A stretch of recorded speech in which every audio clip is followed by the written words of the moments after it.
그러니까 그 믿음이 사실은 애들을 약하게 하는 게 아니라 그걸로 인해서 자기가 더 집중해야 될 것들에 아이들의 단계는 준비하는 단계거든요. 준비하면서 세상을 하나씩 알아나가고 배우는 단계예요.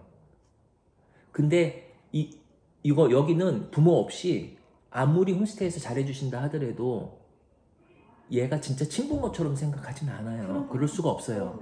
그래서 정서적으로나 모든 면에서 자기가 모든 걸 해야 된다고 생각을 하고 자기가 한국에서 만약에 조금 뭘 어떻게 부모님 속을 썩였다 그러면 더 많은 미안한 감과 책임감과 이런 게 있어요.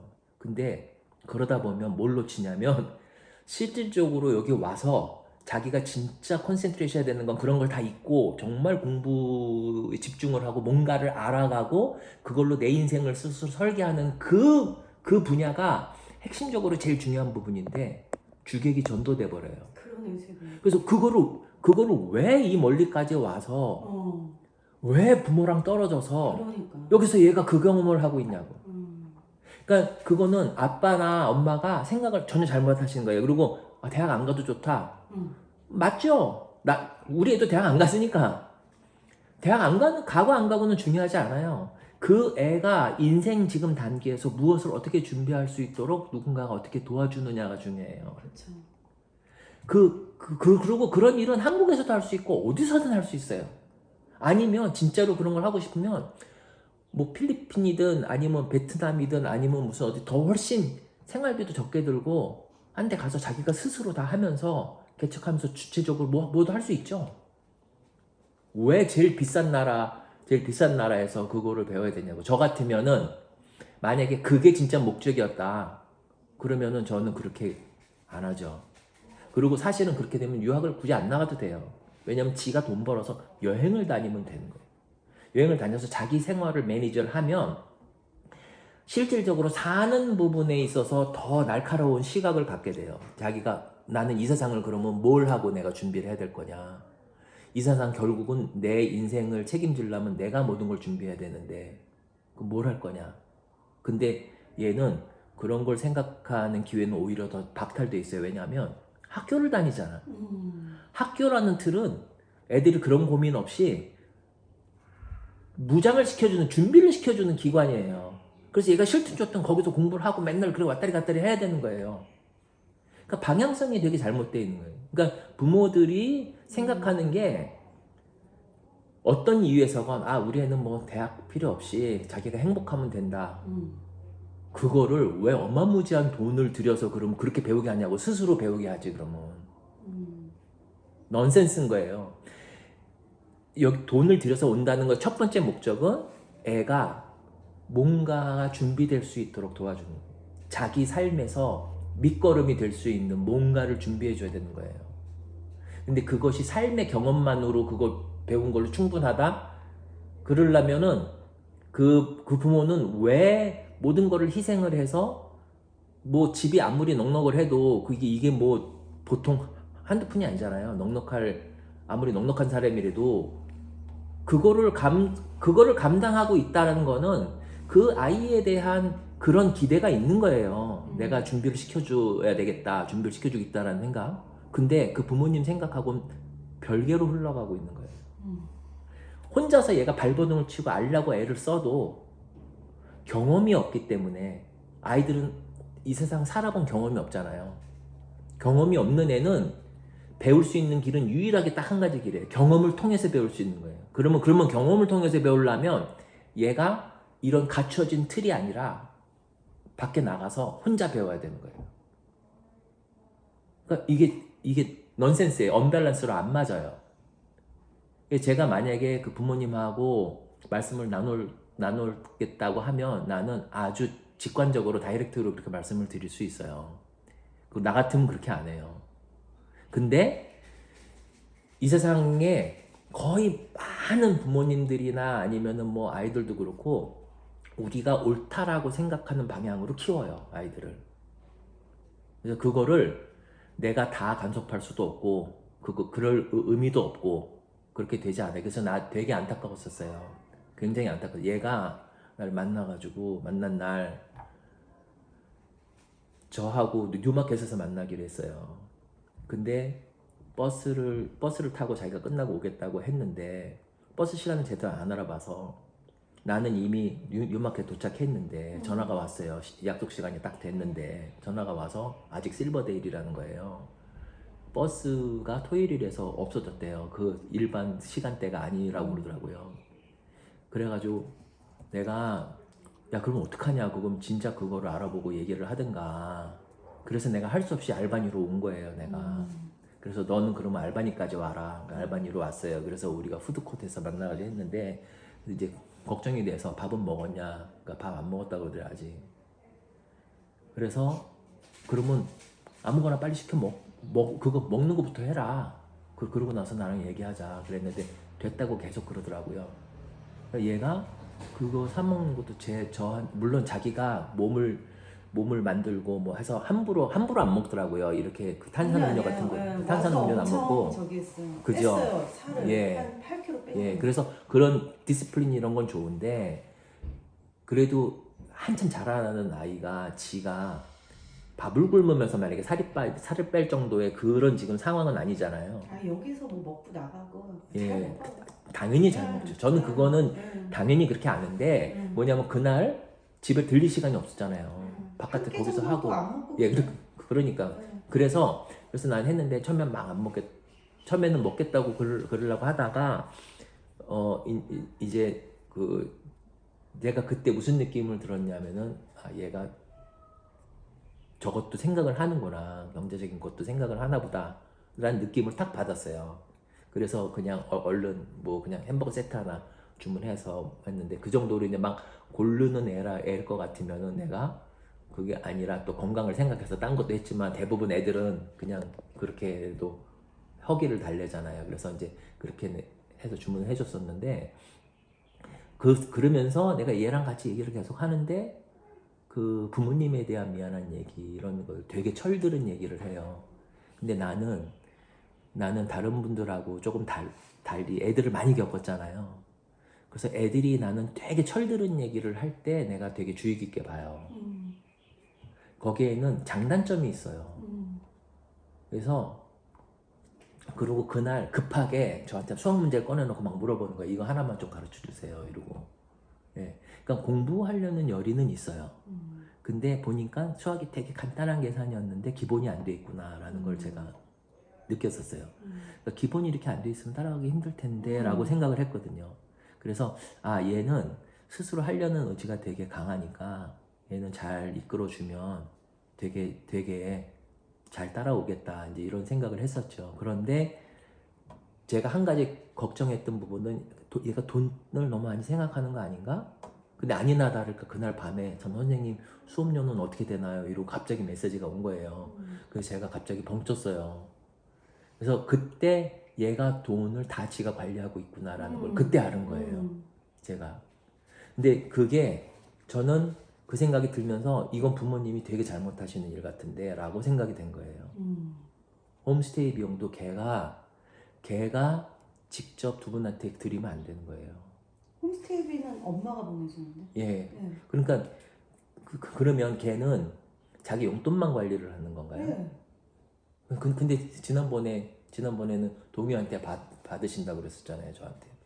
아니 뭐 핸드폰 요금, 그러니까 홈스테이 비용을 저희는 한국 통장에 돈이로 필요해서 그쪽도 깔끔하니까 받고 예. 그 외에 모든 건 동유랑 얘기를 해요. 핸드폰 비용이나 뭐 그 외에 필요한 것들. 그러면 그거는 용돈 수준이죠. 네. 예, 용돈이죠. 근데 그러면 예를 들어서 얘가 지가 과외비나 이런 것들에 대해서 생각하게 되는 이유는 왜 그러는 거예요?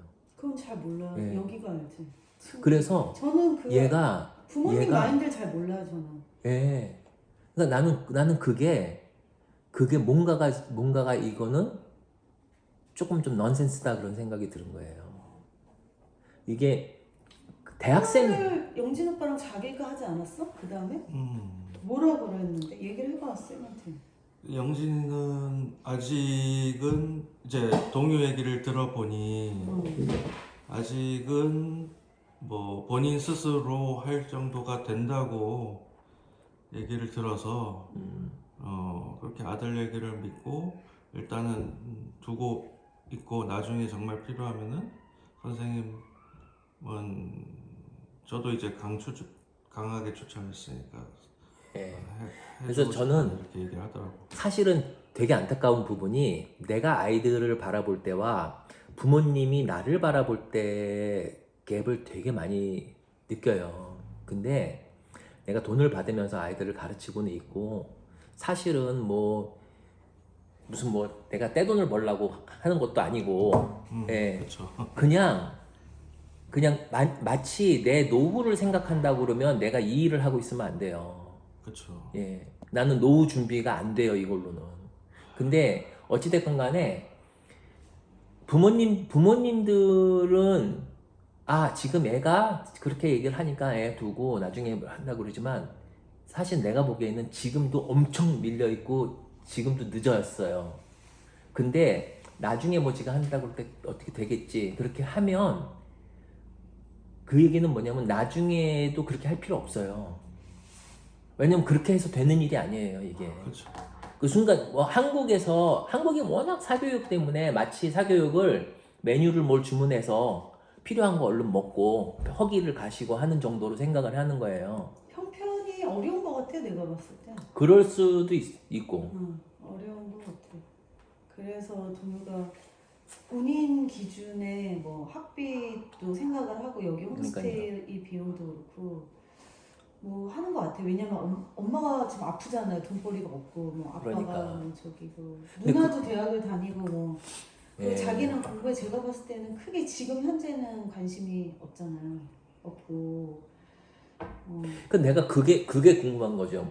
물론 이제 동유가 뭐 이렇게 해가지고 지가 유학을 하고 어떻게 되는 거는 뭐 나름의 이유가 있겠지만 제 생각으로는 경제적인 부분이나 모든 부분으로 이게 약간 넌센스예요. 제가 이게 일단 뭐냐면 영진이한테 들은 바는 말씀드리면 처음에 영진이 처음 만났을 때 우리 그러니까 동유 아버지를 처음 그 한국에서 오랜만에 만났거든요. 그래서 원래는 동유를 뭐 제가 뭐 맞고 이런 얘기가 아니었었고 처음에는 친구니까 너무 반갑게 만났는데 아들 걱정이 있다고 그러더라고요. 그래서 아들이 한국에서는 계속 그 공부를 죽어라 필요 없는 공부를 해야 되니까. 근데 이제 한국에는 그런 공부 위주의 사회에서 적응을 할 수 없고, 그리고 얘는 또 공부머리도 아니니, 그걸 어떻게 알아 부모가? 공부머리도 아니고 공부에 흥미도 없으니, 이게 결국 공부머리가 아니다라는 거는 공부에 흥미를 붙일 수 없는 애다라는 거잖아요. 그러니까 과외를 얘기했을 때 예. 되게 근데 놀랐어. 이제- 얘가 지금 얘가 선택한 거냐고, 얘가 이거에 관심을 가졌냐고. 우리는 듣도 보도 못한 아니, 소식이라고 그렇게 하여튼 얘기했어. 그 세상에. 제가 봤을 땐 동윤 똑똑한 친구인데 예. 공부에는 별로 관심이 없었어요. 없었고. 당연히 한국에서는 당연히 그렇게 없을 수밖에 그렇죠, 없어요. 그렇죠. 예. 그러고 이제 그래서 얘기하는 게 이제 동유 아버지는 뭐 우리 그 재수 씨도 그 암이라는 걸로 생사의 그 고통을 겪으니까 아무래도 제가 볼 땐 그 사람이 사는 거에 있어서 공부도 다가 아니고 뭐도 다가 아니고 돈도 다가 아니고 근데 중요한 거는 이제 어떻게 내가 행복하게 살아야 되느냐 그게 중요하잖아요. 예. 그것 때문에 이제 동요를 우리한테 맡긴 거. 왜냐하면은 제가 볼 때는 믿을 만한 가정이고 예. 그리고 이제 동요도 나름대로 얘가 영어에는 아빠도 딱 알더라고요. 소질이 좀 있다. 예. 그래서 영어만큼은 키워두면은 나중에 어찌됐건 밥벌이는 하지 않겠느냐. 그래서 보낸 거예요, 사실은. 그래서 그게 부모님들이 그 아버님도 무슨 뭐 사업을 하신다고 그렇게 제가 예. 그 얼핏 들었는데 근데 정말로 세상을 읽는 눈들이 조금 다르신 것 같아. 네. 그래서 그런 것들을 솔직하게 아이를 이런 상황 속에서도 유학을 보내야 되겠다라고 결정을 했다는 거는 새로운 환경 속에서 새로운 기회를 주고 새로운 걸 배울 수 있게끔 한다는 얘기잖아요. 그러면 우리 아이들이 그 시기에 자기가 아이들이 갖춰야 될 것들, 경험을 해줄 것들을 왜 전 세계가 그 성인이 되기 전까지 교육을 의무교육으로 잡아가지고 왜 아이들한테 집어넣어 주는가에 대한 것들이 확실하지가 않은 거예요. 한국 사회를 보면은 한국에서는 그렇게 준다고 하는데 경쟁과 이런 걸 통해서 애들이 제대로 배우지도 못하고 스트레스만 받고 막 이러잖아요. 그러니까 그렇다고 해서 그게 필요가 없는 건 아니거든요. 그렇죠. 그러면 만약에 우리 애는 이런 교육 시스템에서 여기서 뭔가를 얻기는 힘든 것 같으니, 근데 그 힘들다는 게 그렇다고 해서 얘가 진짜로 공부에는 재능이 없거나 뭐 배우는 게 관심이 없거나 이렇다라고 판단해 버리시면 그거는 큰 착각이죠. 아이는 모든 거에서 다 배워요. 특히 동요같이 자기가 스스로 뭔가를 자꾸 생각하려고 그러는 아이는 잘 배울 수 있거든요. 근데 그러려면은 차라리 경험을 자기가 일을 하든 뭐를 하든 하면서 경험을 하면서 그 사회에 편견이 있을 수 있잖아요. 결국은 얘는 고등학교도 제대로 똑바로 못 나왔고 뭐 어쨌든 그런 것들이 만약에 많이 관심된다 그러면 검정고시를 볼 수도 있고 아니면 학교를 그냥 계속 그냥 유지하면서 다니게 하면서 다른 일들을 시킬 수도 있고 그렇게 할 수 있잖아요.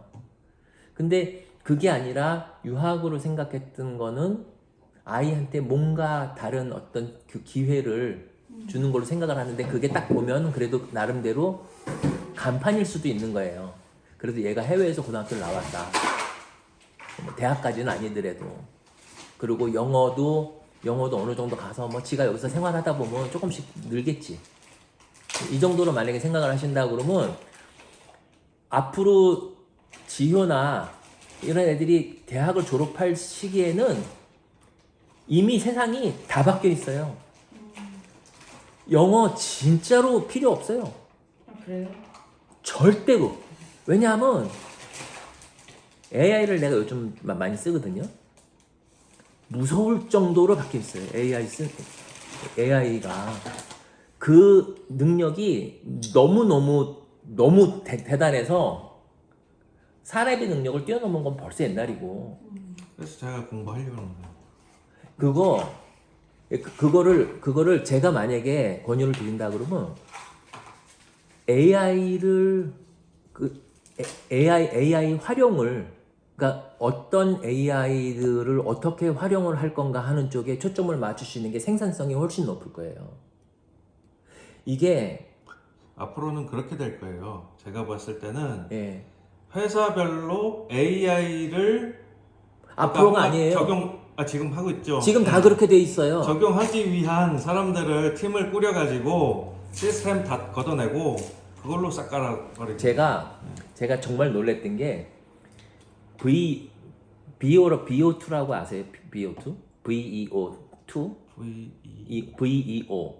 그 뭐냐면 우리가 AI한테 프롬프트를 말로 설명을 하잖아요. 그러니까 예를 들어서 뭐 귀여운 고양이가 악어 풍선에 올라타서 흐르는 계곡물에서 보이스로 한다. 보이스건 우리가 적는 거예요, 스토리처럼. 네. 근데 그 스토리도 내가 잘 못 적겠으면 이미 프롬프트가 나와 있는 게 되게 많아요.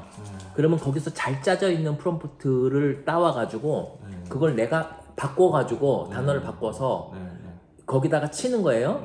그래가 쳐가지고 명령을 딱 주면 그 동영상을 그대로 만들어내는데 실사예요, 실사.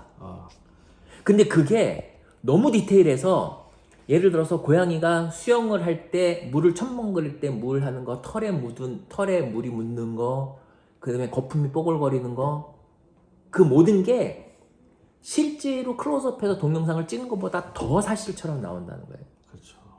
그래서 이거는 비디오 쪽으로의 얘기인데, 그러니까 저희 애도 저희 막내가 디벨로퍼였잖아요. 그러다가 지금 바로 그 AI 스타트업 스타트업하고 그걸로 지금 사업을 하고 있어요. 그래요? 동업식으로 해서. 네. 그래서 AI 쪽을 하는데 뭘 하냐면은 그러니까 각 회사마다 무수히 많은 회의가 있잖아요. 네. 그래서 그 회의를 하는 모든 것들을 그냥 AI에 틀어놓기만 하면 AI가 다 그걸 듣고 싹 다 종합을 해주고 PPT 자료 다 만들어주고 그걸 요약을 하고 풀 센텐스를 다 기록을 한 다음에 네. 거기서 가장 핵심적인 것들을 요약을 해서 각 부서마다의 업무를 저 주고 너무 좋네. 아이디어. 좋은 정도가 아니라 이거는 수많은 직원들이 그 일을 많이 하고 있거든요. 그렇죠. 그러니까 그것들을 다 대신하는 거예요. 그래서 네. 생산성이 말도 못하게 늘어나요. 사람들은 바보가 돼가겠다.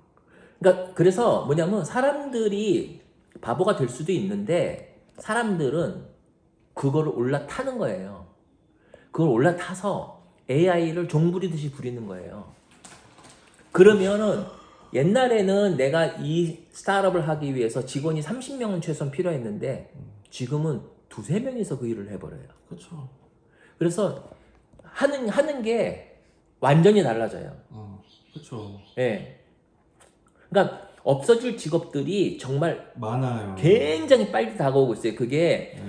그게 일반 사람들은 그쪽에 관심이 별로 없거나 네. 저간 사람들은 못 그래서 느끼거든요. 저도 이제 그 예전에 유니텍에 1년 공부할 때 그거 많이 썼어요. AI를. 왜냐면은 일단 그때도 기초 단계였지만 예. 프로그래밍 짜는데 제가 원하는 시나리오만 넣으면 알아서 코딩 다 해주잖아요. 코딩 다 하고 예. 오류가 나면은 툭 던지면은 다 잡아내고. 수정. 근데 이제 오류가 너무 많아서 문제였지 그때는. 근데 지금은 그냥 퍼펙트예요. 네, 그러니까. 근데 이게 기하급수적으로 왜냐면 머신이 러닝을 스스로 하는 지금 양이 1초 단위로 매 초마다 어마무지한 양으로 얘가 러닝을 하거든요. 그렇죠. 네. 그리고 이게 로보틱스하고 연결이 돼 있어요. 근데 지금은 사람들이 네. AI 때문에 네. 인공 단백질을 만들어요. 인공 단백질? 예, 단백질을 이 세상에 없는 단백질을 합성해내요. 그래서 그걸로 뭐냐면 머슬을 만들어요. 사람의 머슬을. 그래서 그거를 로봇한테 장착을 해요. 그러면 뼈대와 머슬이 있는 그 머리가 없는 그 개가 막 움직여요. 이게 지금 등장한 지가 얼마 안 됐는데 제 생각에는 한 6개월 뒤면은 이제 완전히 사람 모습을 갖춰가지고 나올 거예요. 예. 이게 AI가 점점 발달을 해서 모든 오류들을 줄여버리고 그리고 나서 스스로 자기가 학습을 더해가지고 우리 인간을 뛰어넘은 지는 벌써 오래됐고 그래서 이게 굉장히 무서운 일로 다가오고 있어요. 저는 그렇죠. 아주 시리어스하게 보는데 그거를 진짜로 시리어스하게 보는 사람들 꽤 많이 있거든요. 네. 근데 문제는 뭐냐면 이거를 막을 수가 없다는 거예요. 심지어는 막을 수는 없죠. AI가 그 가장 악한 AI도 만들었어요. 어떤 사람이 악한 것만 생각하게 그 부정적이고 그 음습하고 그것만 특화되어 있는 거 어떻게 하면 인간을 멸망시킬까. 그래서 그쪽으로 나가는 사람들이 또 있어요. 그러니까 결국은 인간 때문에 인간의 욕심과 인간의 오만과 그런 것들로 만들어진 이기 때문에 인간이 멸망할 확률이 점점 더 다가오고 있는데 그럼 이 세상 속에서 우리 아이들이 해야 될 일이 뭐냐? 진짜로 이거는 아주 시리어스한 질문이에요. 저는 아이들을 일선에서 가르치고 있잖아요. 그래 나한테는 이게 꿈같이 뭐 멀리 있는 미래가 아니라 진짜 당장 내가 가르치는 애가 고등학교를 졸업하고 대학교를 들어가서 공부를 하다가 대학을 졸업하고 나서 맞닥뜨릴 세상을 난 항상 머릿속에 그려요. 그러면 얘가 무엇을 할 거냐 거기서. 그러니까 얘가 스스로 생각하는 능력이 없으면 말 그대로 그냥 다 끌려다니는 거예요. 이 세상은 딱 두 부류로 나눠요. 뭐냐면 스마트폰에 매여서 스마트폰을 계속 사용하는 사람과 스마트폰을 만드는 사람의 부류로 나뉘는 거예요. 근데 이것이 이제 스마트폰은 될 것도 아니에요. 그러니까 스마트폰이 한 10몇 년 전에 나왔지만 그 이후로 지금은 스마트폰에서는 이미 포화 상태로 할 만큼 발전했거든요. 이제는 이게 다른 걸로 넘어가고 있어요. 그런데 AI가 갑자기 작년 정도부터 그 전에도 있었지만 이제 본격적으로 얘가 실생활에서 막 사용이 되면서 쓸만해졌죠 이제. 쓸만한 정도가 아니라 이제는 넘어섰어요. 넘어섰죠. 이제. 넘어섰어요. 완전히 넘어섰어요. 예전에 아니 2년 전만 해도 쓸만하지가 않았어요. 네, 이게 제가 보니까 네. 2개월도 안 돼서 네. 제너레이션이 바뀌어요. 네.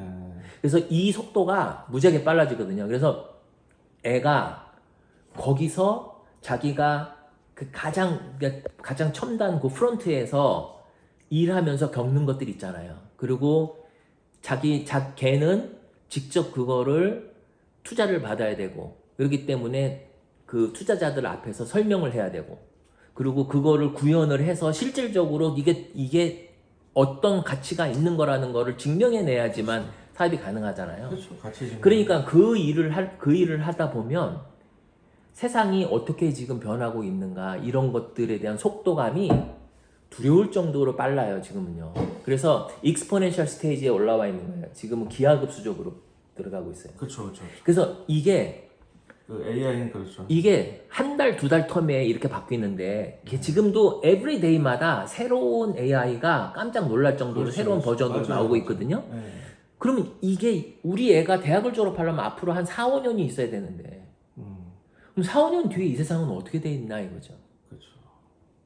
그거를 아무 생각 없이 지내는 거는 한국밖에 없어요. 한국 학교는 아무 생각 없이 지내요. 오히려 한국 사람들은 그걸 그냥 개인적인 유튜브라든가 뭐라든가 이런 사람들이 개인적으로 다 난리를 쳐가지고 그래서 그쵸, 뚫뚫 나가고 있는 거예요. 네 맞아요. 예. 유튜브가 있거나. 그리고 기업하고. 어떻게 보면.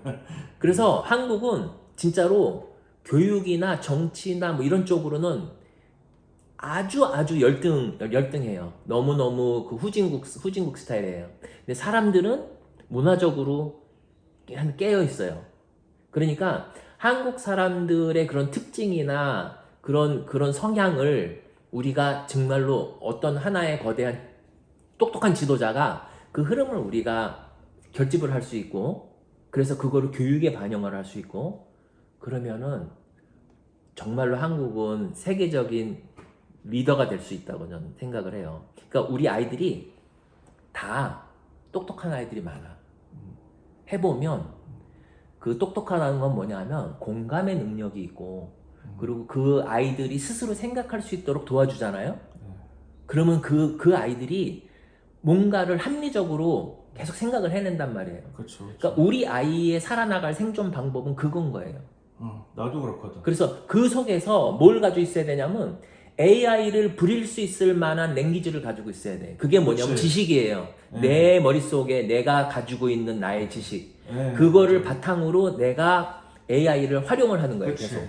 그게 지식인데 경험이 있는 지식이다. 당연하죠. 그래서 내가 옛날부터 한 말이 지식이라는 거는 그냥 외워가지고 되는 게 아니라 아이들이 뭘 하나를 배웠으면 그거를 아이들의 실제 삶 속에서 그걸 아이가 느낄 수 있도록 도와줘야 된다. 이 말이 부모님들은 대부분 이해를 잘 못하시는 분들이 되게 많은데, 우리가 내가 그거를 계속 강조하다 보니까 심지어는 수학에서 덧셈, 뺄셈, 곱셈, 나눗셈의 의미가 살아서 다가오는 거예요. 나한테. 곱셈하고 덧셈이 어떻게 달라지는가. 우리가 숫자 가지고는 몰라요. 애들은 그냥 아무 생각 없이 구구단 외우고 덧셈 해가지고 하잖아요.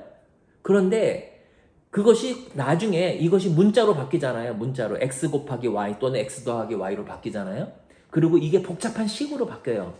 그러면 그때 곱셈과 덧셈의 차이가 어떤 건지가 애들이 아직 감이 없어. 그게 우리가 모든 그래프들을 곱했을 때랑 더했을 때가 어떤 패턴으로 바뀌는지를 경험해 보질 않아요.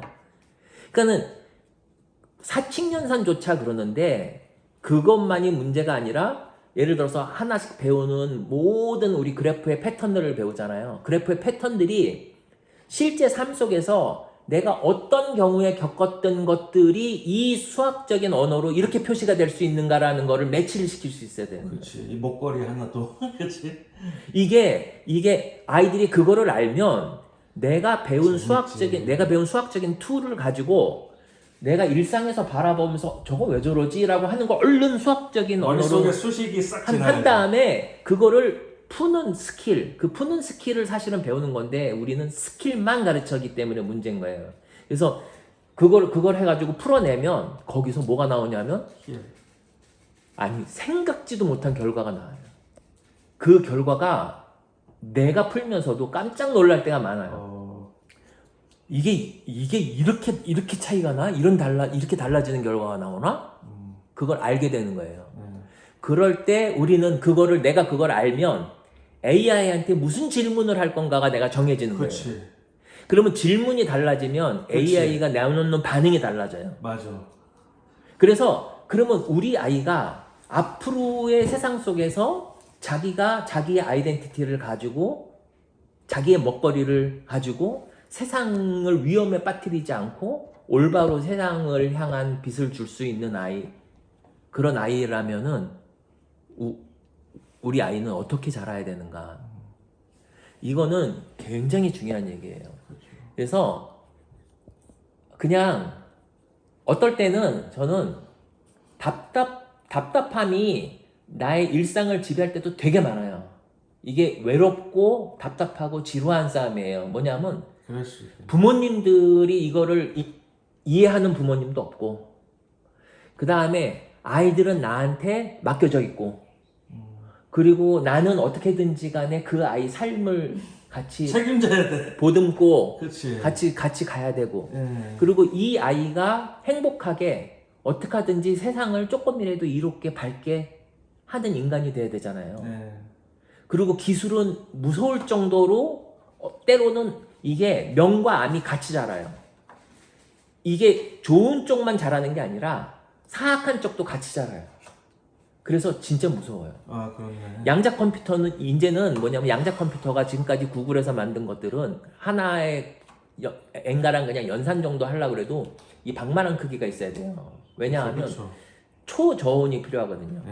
그러니까 초저온의 환경을 만들려면 예. 그 초저온이라는 게 우리가 마이너스 250도 정도 이렇게 되는 거예요.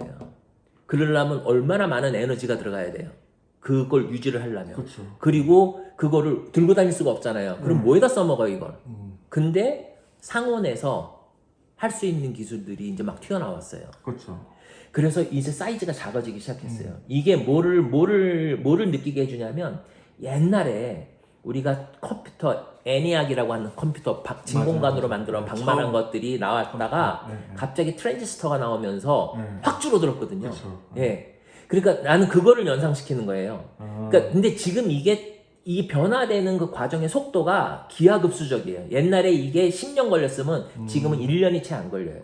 그렇죠. 그래서 그 속에서 계속 아이들한테 무엇을 줘야 되나, 아이들이 어떻게 무장을 해야 되나, 그리고 아이들한테 무슨 질문을 던져야 되는가, 그거를 고민할 수밖에 없는 거예요, 계속. 아. 근데 어떨 때는 그것이 부모님들은 굉장히 여러 가지 상황 때문에, 그 지금 동유 같은 경우도 그렇고, 내가 동유 만나고 동유가 이제 그런 식으로 돼서 경제적인 문제 때문이고 뭐가 됐건 간에 그렇게 해서 스스로 이렇게 떠나가고, 저는 그럴 때마다 말도 못한 상처를 받아요. 내가 돈 때문에 그러지 않아요. 그렇지. 너무 안타깝고, 내가 그렇게 떠나가는 애들이 몇 있었거든요. 어. 그때는 제가 한 주일 정도를 고생을 해요. 디프레스 돼가지고. 절망스럽거든요. 그리고 그 부모님을 설득할 수 있는 에너지도 없어요. 그렇죠. 그게 안 돼요. 그냥 바라만 봐야 되는 거예요.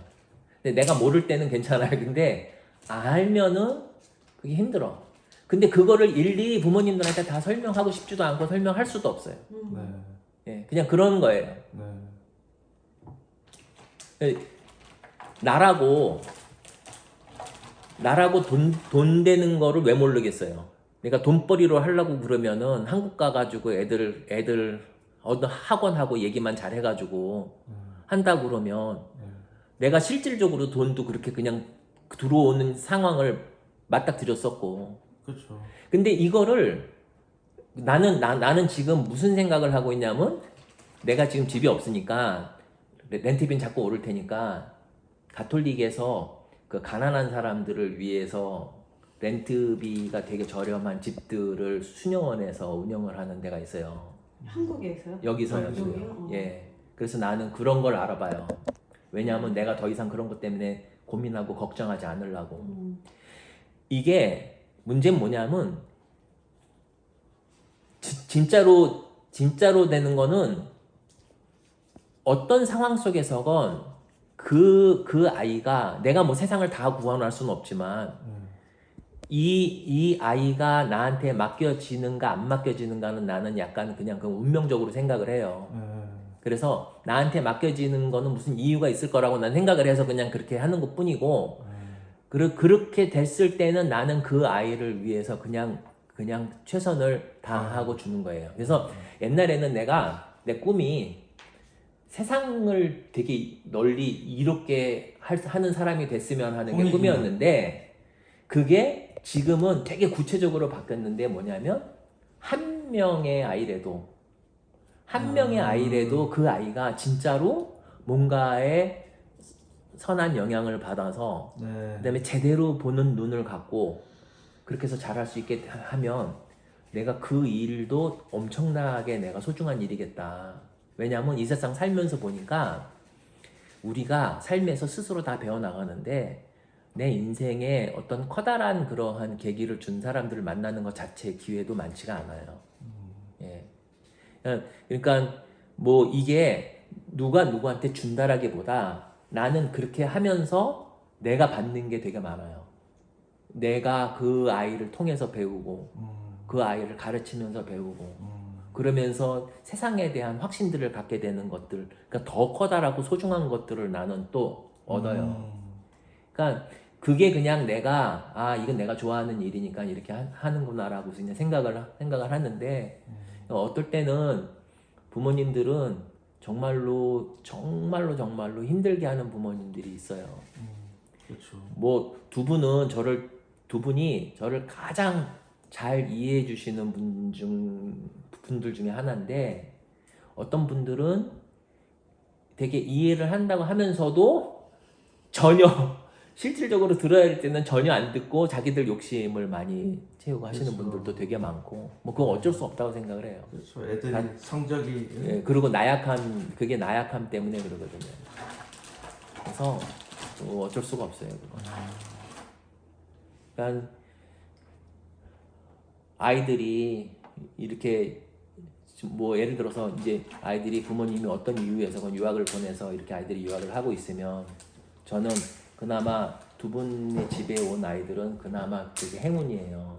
뭐냐면 최소한도로 우리가 아이들한테 어마무지한 눈치와 그런 걸로 인해서 애들이 위축돼 가지고 뭐 이렇게 못하고 그런 거는 없잖아요.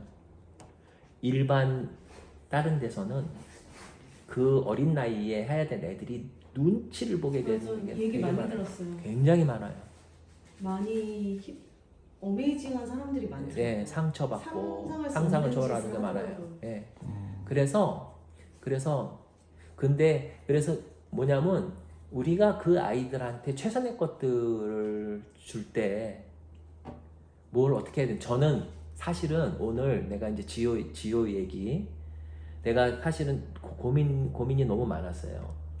그러니까 두 분이서 되게 막 진짜 숨 쉴 틈 없이 특히 이제 혜련 엄마도 혜련 아빠도 두 분 막 숨 쉴 틈 없이 살아가시는 것도 알고 하니까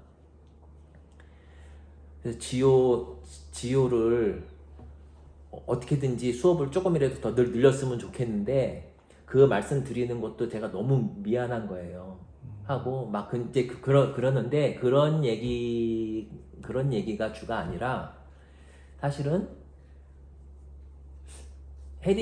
혜린이네가 지금 어떤 일들을 어떻게 하시는지 모르겠는데 차라리 그냥 아예 유학원이나 뭐 이런 것들을 생각해 볼 수는 없나. 만약에 제가 왜 그 생각을 했냐면 여기서 제일 큰 유학원이 그 신인수 유학원이잖아요. 근데 거기서 아이들을 컨설팅하고 부모님들을 컨설팅해서 아이들이 맡게 되는 결과가 그닥 아이들한테 이로운 방향이 아니에요. 아이들이 사실은 경제적인 논리에 의해서 아이들의 인생이 좌지우지가 돼요. 내가 신인수 유학원에서 저한테 아이들을 맡기는 경우도 꽤 있어요. 네, 뭐 물론 이제 왔다가 가고 왔다가 사라지고 이렇게 하지만 그래서 뭐 만약에 비즈니스 관계로 그냥 생각을 한다 그러면 내가 거기까지 신경 쓸 필요 없이 그분들은 뭐 그분들 나름대로 그냥 일하는 거니까. 근데 어떨 때 아이들이 이미 자기가 선택한 게 아니라 잘못된 정보로 틀이 딱 잡혀가지고 그렇게 돌아가 있잖아요. 그러면 그게 그 다음 단계로 애들 삶에 계속 영향을 미쳐요. 근데 부모님들은 알 수가 없어요, 그걸. 그래서 너무 안타깝네. 예, 부모님들한테 어떻게 그거를 초기부터 제대로 알려줄 수 있을까? 아이들한테 가장 맞는, 그러니까 유학이라고 하는 게 쉽지 않은 거잖아요. 그래서 이게 나한테는 무슨 생각으로 다가왔냐면 아이들이 인생에 걸린 문제니까 부모님들이 어차피 부모님들은 많은 돈을 써가지고 유학을 보내잖아요. 그리고 그런 에이전트들이 지금 많이 있고. 근데 그 유학원들은 아이들의 어떤 학교를 보내야 된다라고 컨설팅을 할 때 그 학교가 뭘 어떻게 가르치고 있는가는 몰라, 유학원 선생들이. 그렇죠. 그거를 알 생각도 안 해요. 그렇죠. 알 필요가 없죠. 예, 알 필요도 없고. 그런데 나는 뉴질랜드에는 앵간한 학교들은 다 알아요. 어떻게 가르치고 있는가를. 네. 그래서 그리고 뭐냐면 뭐 IB가 좋다, NCA는 나쁘다 그런 차원의 얘기가 아니고요. 네. 우리 애 지금 상황에서 맞는 게 어딘가. 왜냐면 NCA를 해도 아무런 해가 없어요. 그렇죠. 자기가 제대로 하기만 하면. 그러니까 그런 것들에 대한 인식, 부모님들의 인식과 생각, 그 다음에 교육에 대한 관점, 이런 것들을 우리가 부모님들한테 제대로 전달을 하고, 그거를 들을 귀가 있는 사람이, 우리가 이 세상 모두를 다 바꿀 수는 없잖아요?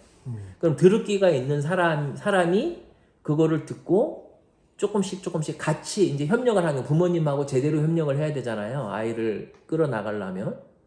그러니까 그렇게 해서 정당하게 예를 들어서 아이들을 소개를 어떤 학교가 됐든 간에 학교를 소개를 할 거고, 그러면 여기랑 거기서 얘기하세요. 저는 이제 너무 힘들어서 예. 에너지가 없어요. 그래서 이제 이 사람이 공부 앞으로 한 2년 더 한다 그랬거든요. 예.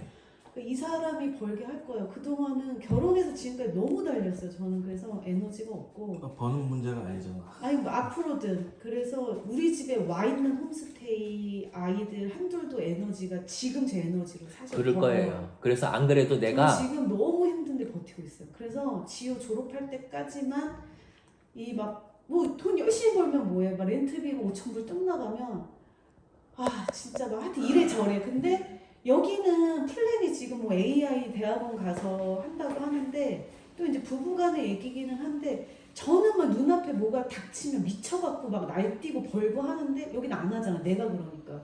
그래서 선생님 저는 2년 뒤부터는 아무 일도 안 하고, 그래서 이 일을 생각을 하시면 이 사람이랑 얘기를 하세요. 저는 딱 2년 뒤 애들한테도 그랬고 제 자신한테도 최소한 3년 이렇게 안식년을 줄 거예요. 너무 힘들어요. 그리고 에너지가 이렇게 살다 보니까 바닥인 게 전 요즘 제일 슬퍼요. 사람도 만나고 싶지도 않고 대화도 막 힘이 들고 그냥 성경만 보고 싶어요. 그러니까 여기 와 있는 둘도 사실 지금 최고의 에너지. 왜냐면 이 사람은 이렇게 얘기하면 서운할지 모르지만 지금 홈스테이 10년 하면서 아침에 도시락 한 번도 싼 적이 없어요. 근데 5시, 6시 일어나요. 그럼 아이들을 표정을 살피고, 저는 예민하니까 애들이 학교 갔다 왔을 때 표정을 보고 뭔가 질문했을 때 말투를 보고 힘들면 그 엄마랑 통화하고 막 이 에너지가 장난이 아니에요. 그리고 메뉴도 바꿔야 되고. 그만. 그러니까 내가 포인트가 그게 아니야. 아니요. 아니야. 근데, 나는 그냥 인간적으로 선생님한테 네. 인간적으로 나누는데 왜 자기가 끊어 내 얘기를? 미안. 그래서 네. 선생님의 의도는 너무 귀한데 에너지가 없어요. 내가 그거를 나는 그러실 거라고 생각을 했어요. 그래서 왜냐하면 바닥이에요 지금. 그게 안 그러면 이상한 거예요. 네, 전 지금 완전 그러니까 바닥이에요. 저는 혜린 아빠가 도와주시건 안 도와주시건 제가 그 부분이 아니라 그런 차원의 문제가 아니라 혜린 엄마가 지금 끌고 나가시는 일들이 자체가 사실은 거의 할 수 없는 되게 저 지금 초인적인 번아웃에 왔어요. 일들이에요. 근데 예. 혜린이 지호 때문에 진짜 버티는 거예요. 예. 그러다가 뭐 당뇨 초기래. 이 사람 식단해주는 것도 눈물 나는 거예요. 음. 병 걸리면 안 되니까. 예. 근데 나는 버거운데 이 사람은 가끔 그런 언어를 쓰죠. 넌 네가 잘하는 거잖아. 잘하는 걸 즐겁고 행복하게 하는 것도 한계가 있는 거잖아요. 근데 이 사람이 바뀌지 않아서 저는 포기를 한 거거든요. 그런 파트는. 그러니까 이제 저는 남은 삶은 저를 위해서 이제 살아야겠는 거예요. 그래서 지우 2년까지는 제가 버텨서 해주고 혜린이도 만약에 2학년 올라가면 그 2년은 제가 잘 이렇게 해줄 것 같아요. 근데 그때까지는 버틸 힘이 지금 막 이렇게 분배해서 하는데 이 뒤는 제가 자신이 없어요. 혜린 엄마, 만약에 내가 이런 말씀을 드리는 거를 뭐 재수없다고 생각하지 마시고 혜린이가 만약에 2학년 못 올라가면 어떻게 전혀 됐어요? 상관없어요. 왜요? 저는 혜린이가 인격적으로 리스펙해요. 딸이지만 저보다 나아요. 부족한 거 너무 많죠. 어리니까 애 같은 것도 있고 한데 어떤 힘든 일이 있을 때 어쨌든 믿음 안에서 잘 이겨내가서 예를 들어 떨어져서 오클랜드를 와서 뭐 예를 들어 옵튼 가든 뭐 약대를 갔어. 자기 레벨에 맞춰. 그러면 저는 항상 혜린이한테 하는 얘기 모든 경험에서 배워라. 떨어짐의 실패도 보고 올라가면 신원무 선생님 항상 얘기하잖아. 겸손해라. 그래서 또 거기서 어떤 길을 있을지 그거를 찾아보고 우리는 믿음이 있으니까 하나님한테 그 뜻을 구해라. 단 네가 네 안에 올바른 게 있어야 말을 해도 이 주둥이로 올바른 게 나가고 생각도 올바르니까 항상 여기가 건강하길 바란다. 근데 저는 혜린이랑 지금 뭐 일요일 같은 경우는 4시간 뭐 월화수 지금 다 2시간씩 통하고 있거든요. 그냥 딸인데 리스펙하는 건 저는 18의 그런 생각과 세상을 봐본 적이 없어요. 그냥 어떤 상황에서도 감사를 어쨌든 찾더라고요. 그래서 되게 힘들어서 못할 것 같아 라고 일요일날 전화 와서 4시간을 못해도 돼. 안 해도 돼. 하지만 앞으로 살아갈 때 이렇게 좀 힘들다고 뭐 이렇게 힘든 앞에서 놔버릇하면 너는 이제 남은 인생 모든 걸 잡으려다 힘들면 놔버리는 애 되는 게 마음이 안타까울 뿐이다. 이제 그래서 얘기를 했는데 얘가 되면 감사하고 뭐 할아버지 할머니의 그 좀 잘못된 부담감이 있는 거는 늘 미안하게 생각하지만 그것도 자유해지라고 엄청 얘기를 했어요. 그래서 네 인생 네가 살아가라. 그래서 상관없어요. 제가 이 질문을 왜 드렸는지 아세요? 그러니까 혜린 엄마가 나는 번아웃이 왔을 거라고는 벌써 짐작을 했어요. 벌써 짐작을 하고 진짜 버티고 사는 되게 거지. 그거는 아주 쉽게 그거는 생각할 수는 있는데 한번 이거를 생각해 보세요. 혜린이가 지금 번아웃이 왔어 만약에. 그러면 우리 애가 할 수 있는 일이 뭐가 있을까요? 그러니까 지금 혜린 엄마가 번아웃이 왔어요. 혜린 엄마가 할 수 있는 일이 뭘까? 첫 번째, 우리는 왜 번아웃이 왔을까부터 질문을 하는 거예요. 번아웃이 왜 왔을까? 그러면 우리는 번아웃이 오게 된 상황은 사실은 어디서 시작되는 거냐면 미래에 대한 불안감들에서 시작을 해요. 그리고 그것 때문에 우리의 머리와 우리의 지능과 모든 살아온 경험과 그걸 바탕으로 우리가 뭔가 계획을 짜요. 그래서 내가 그걸로 일을 만들어요. 그리고 거기에 올인을 하는 거예요. 만약에 혜린이가 지금 막 번아웃이 왔어.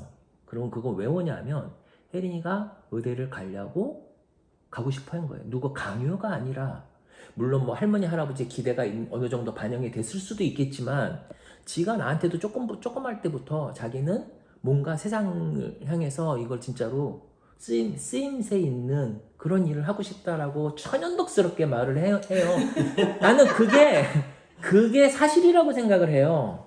왜냐면 그게 너의 맞아. 지금 능력이 어떤데 너가 뭐 지금 생활 습관이 어떤데 이런 거랑 상관없어요. 맞아요. 그거는 진짜거든요. 머릿속에 들어가 있는 예, 사명 같은 그게 그 순수함 속에서 자기가 그거를 그렸기 때문에 그게 눈앞에 나타나고 펼쳐지는 거예요. 나는 그냥 그거를 볼 수 있는 것 뿐이고.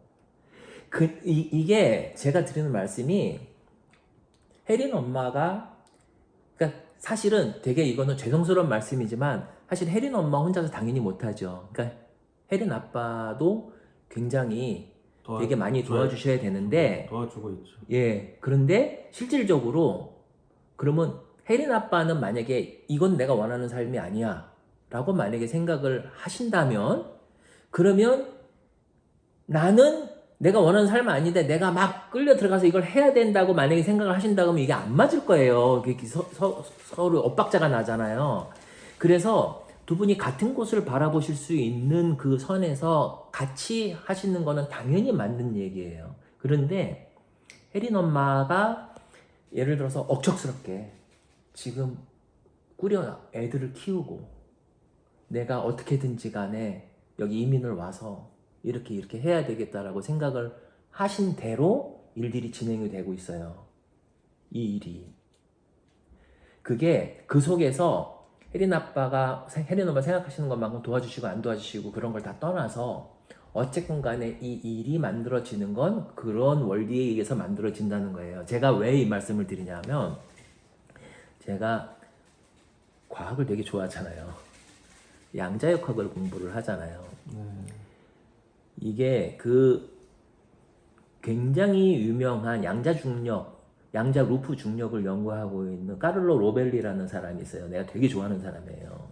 이 사람은 반드시 노벨상을 받을 거예요. 그런데 이 사람이 그 공부하는 스타일이 꼭 나 같아. 그래서 거기서 어떤 지식을 갖다가 깨달았을 때 그 자기가 책에서 썼거든요. 사막을 달리면서 밤에 땅거미가 내려앉아가지고 어스룩스룩해지는데 지금 우리가 살고 있는 세상이 어떻게 생겼다라는 거를 알게 되는 순간에 너무 복받쳐 오르는 그 희열과 그 감동 때문에 소리를 지르면서 스피드 초과한 거예요. 그러다 경찰한테 잡혔어요. 그래서 경찰이 너 왜 했냐 딱지 찔려고 그러니까 내가 사실은 물리학자고 이렇게 하는데 나 이 세상이 어떻게 생겼는지를 이제 알 것 같다.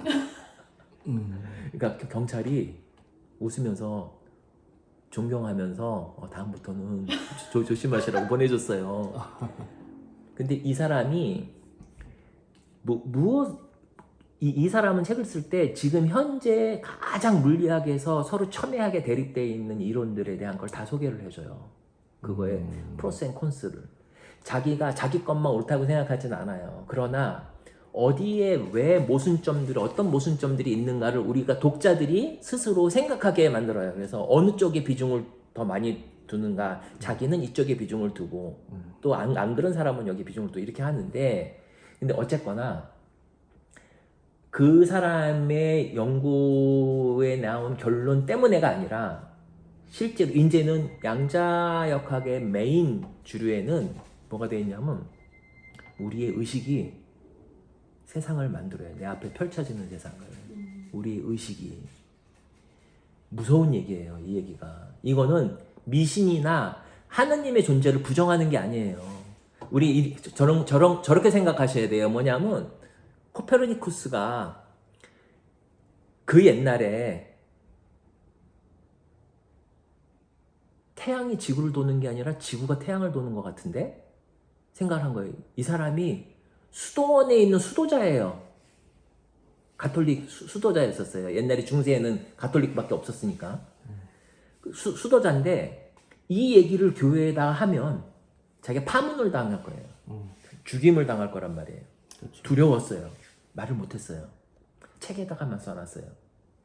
근데 한 100년, 150년 뒤에 갈릴레오가 다시 그걸 확인을 해요. 그래서 아무래도 지구가 태양을 도는 것 같다. 지구가 태양을 돈다. 그거를 최초로 말한 사람이에요.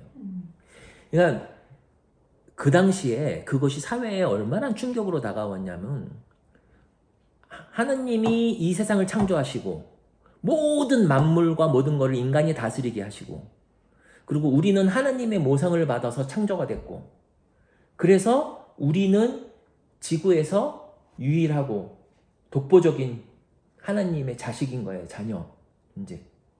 그래서 그거는 도그마예요. 교회에서 변할 수 없는 이론이자 우리의 믿음인 거예요. 그러니까 그 속에서 바라보는데 이게 얼마나 터무니없는 얘기예요. 증명된 것도 아닌데. 근데 모든 데이터는 그거를 말을 하고 있거든요. 그래서 그때 난리가 나요. 뒤집어지고. 근데 교회에서는 쉽게 말하면 탄핵을 해버려요. 사탄의 지식이라고. 지금 교회에서 양자역학이나 여러 가지 것들에 대해서 얘기를 하면은 사탄의 짓이라고 말할 만한 내용들이 어마무지하게 튀어나와요. 그러니까 과학자들은 그거에 관심이 없어요. 과학자는 뭐냐면 있는 사실을 캐내는 사람이에요. 그냥. 그리고 나도 그냥 과학을 공부하는 사람이지만 공부를 하고 나도 신앙인이에요. 그런데 내 신앙 속에서는 어떠한 과학적인 이론이 튀어나와도 그게 내 믿음을 흔들지 않아요. 네, 왜냐하면 하나님의 품맘과 역량이 요만한 종재기에서 흔들리는 그런 게 아니거든요. 그렇죠. 그래서 교회에서 해석해 주는 게 다가 아니란 얘기예요. 네, 맞아요. 그러면 우리가 과학을 어떻게 바라봐야 될 거냐? 그리고 과학이 주는 사실을 제대로 알아야 내 안에 계신 하나님, 나보다 나를 더 잘 아시는 하나님이라고 그러시잖아요. 나는 사실 내가 나를 몰라. 왜 이런 일이 생기는 줄 내가 몰라. 그러면서 울고 불면서 하나님 탓을 하거나 아니면은 하나님께 도움을 청하는 거예요. 사실은 내가 한 것도 많은데. 그렇죠. 어차피 세상은 그렇게 하면서 배워요. 그냥 우리가. 하나님이 우리를 그렇게 허락을 하시는 이유는 뭐냐면 자유의지를 허락을 하셨고 그 자유의지 속에서 우리가 후회나 고통이나 아픔을 통해서 또 우리가 회두를 하기도 하고 진짜 거를 깨닫기도 하잖아요. 우리는. 그러니까 우리는 그런 존재예요. 그래서 우리한테 가장 중요한 게 뭐냐면 만약에 하나님의 길이 획일성과 강압성에 의해서 지켜져야 되는 율법이었다고 그러면 예수 그리스도가 이 세상에 안 하시는 거예요. 예수 그리스도는 그 당시에 구약 세상에서 율법으로 모든 것들이 지배되던 하나님의 세상을 새 계약으로 바꿔버린 혁명과 같은 거예요. 그래서 미움을 받았어요. 그렇죠. 누구한테 미움을 받았냐면 교회 사람들한테 미움을 받았어요. 그러니까 우리가 그 속에서 뭐냐면 핵심을 꿰뚫는 거죠. 인간의 삶, 인간의 관계. 근데 지금 이 속에서 세상에 대한 실체를 우리가 하나씩 조금씩 열어가고 있어요. 느끼고 있어요. 전체는 꿈도 못 꿔. 따라가려면 아직도 진짜 조족지혈도 안 돼요. 해발의 피도 안 돼요. 근데 지금 현재까지 알아낸 것이 너무 무서울 정도의 것들을 알아내요. 너무 놀랄 것. 뭐냐 하면 내가 바라보는 세상, 내가 바라본 펼쳐진 세상이 있잖아요. 내 앞에 지금 두 분이 앉아 계세요. 그리고 우리가 커피를 마시고 모든 물질로 돼 있잖아요. 그 다음에 혜린 엄마가 바라보는 세상, 혜린 아빠가 바라보는 세상이 있잖아요. 우리가 공통점이라는 거는 지금의 시공간, 스페이스 타임에서 우리가 여기에 지금 만져서 만나 있는 거예요. 그런데 우리가 등을 돌리고 다시 우리의 삶을 움직이기 시작하면 우리의 시간이 다 달라져요. 우리가 그거는 로렌츠 변환 공식으로 금방 계산할 수 있어요. 시간이 얼마나 달라지는가. 그 공식이 없었으면 우리는 인공위성을 못 띄워요. GPS가 활용이 안 돼요. GPS가 빨리 움직이거든요. 이 인공위성이. 빨리 움직이는 애들은 시간이 천천히 가요. 그 다음에 중력이 큰 곳에 있으면 시간이 천천히 가요. 그러니까 속도에 따라서 시간이 변하는 거는 아인슈타인의 특수상대성 이론에 의하면 금방 계산이 가능하고 거기에 중력 효과가 더해진 게 실제 우리의 삶인데 중력장 속에서 시간이 어떻게 왜곡이 되는가를 계산하는데 아인슈타인이 10년 걸렸어요. 그래서 일반 상대성 이론이 1915년에 나와요. 그러니까 그 중력장 방정식은 아직까지 오류가 발견되지 않아요. 그러면 쉽게 말하면 이게 뭐냐면 산 위에 사는 사람과 산 밑에 있는 사람의 시간이 달라요. 산 위에 있는 사람은 시간이 빨리 가. 산 밑에 있는 사람은 시간이 천천히 가요. 그러면 우리가 만났을 때 우리는 사실 서로 다른 시간대에 있다가 여기서 만난 것 뿐이에요. 타임이라는 건 그래요. 타임이 진짜로는 흐르지도 않아요. 그 얘기는 뭐냐면 수없이 많은 챕터가 있다는 얘기예요. 수없이 많은 챕터가. 근데 사람들이 그것 때문에 다중우주 어쩌고 얘기가 나오는 거거든요. 근데 그거를 이미 존재하는 세상이라고 생각하는 사람들도 있고, 근데 내 생각은 그게 아니라 양자역학을 하다 보면요, 아톰 그 전자가 어떻게 움직이냐면 양자들이 내가 안 보면 얘가 입자성이 없어져 버려요. 파동성으로 존재를 해요.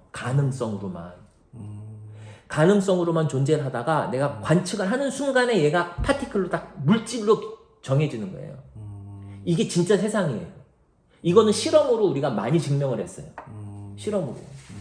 그래서 레이저를 쏴가지고 그 양자가 어떻게 행동을 하는가를 안 볼 때랑 볼 때랑 달라져요. 오, 신기하네. 신기한 정도가 아니라 무서울 정도예요. 이게 양자 레벨에서 이루어지고 있는 세상이고, 그 양자역학으로 양자 컴퓨터가 만들어지고 있는 게 지금. 그 양자 컴퓨터가 만들어지는 순간 어떤 일이 일어나냐면, 크립토 커런시나 뭐나 모든 암호화폐가 됐건 전 세계에 있는 모든 파스워드는 다 무력화돼요. 그렇죠. 그러면 어떤 놈이 맘만 잘못 먹으면 뉴클리어 파스워드가 이건 아무것도 아니게 되는 거예요. 그러니까 인간이 맘만 잘못 먹으면 버튼 있고 뭐고 눌러버리는 거예요. 이게 코앞에 와 있어요, 지금. 게다가 인공지능은 어떻게 돼 있냐? 인공지능을 만드는 거는 우리가 매트릭스로 만들어요. 벡터하고 행렬 가지고 계산을 해요.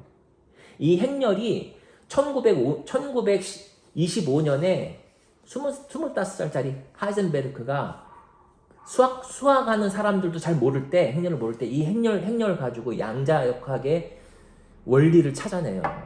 불확정성의 원리라는 게 그거예요. 뭐냐면 세상의 특징을 알아내버린 거예요. 세상이 어떤 이상한 짓을 하는가. 빛은 어떤 짓을 하는가.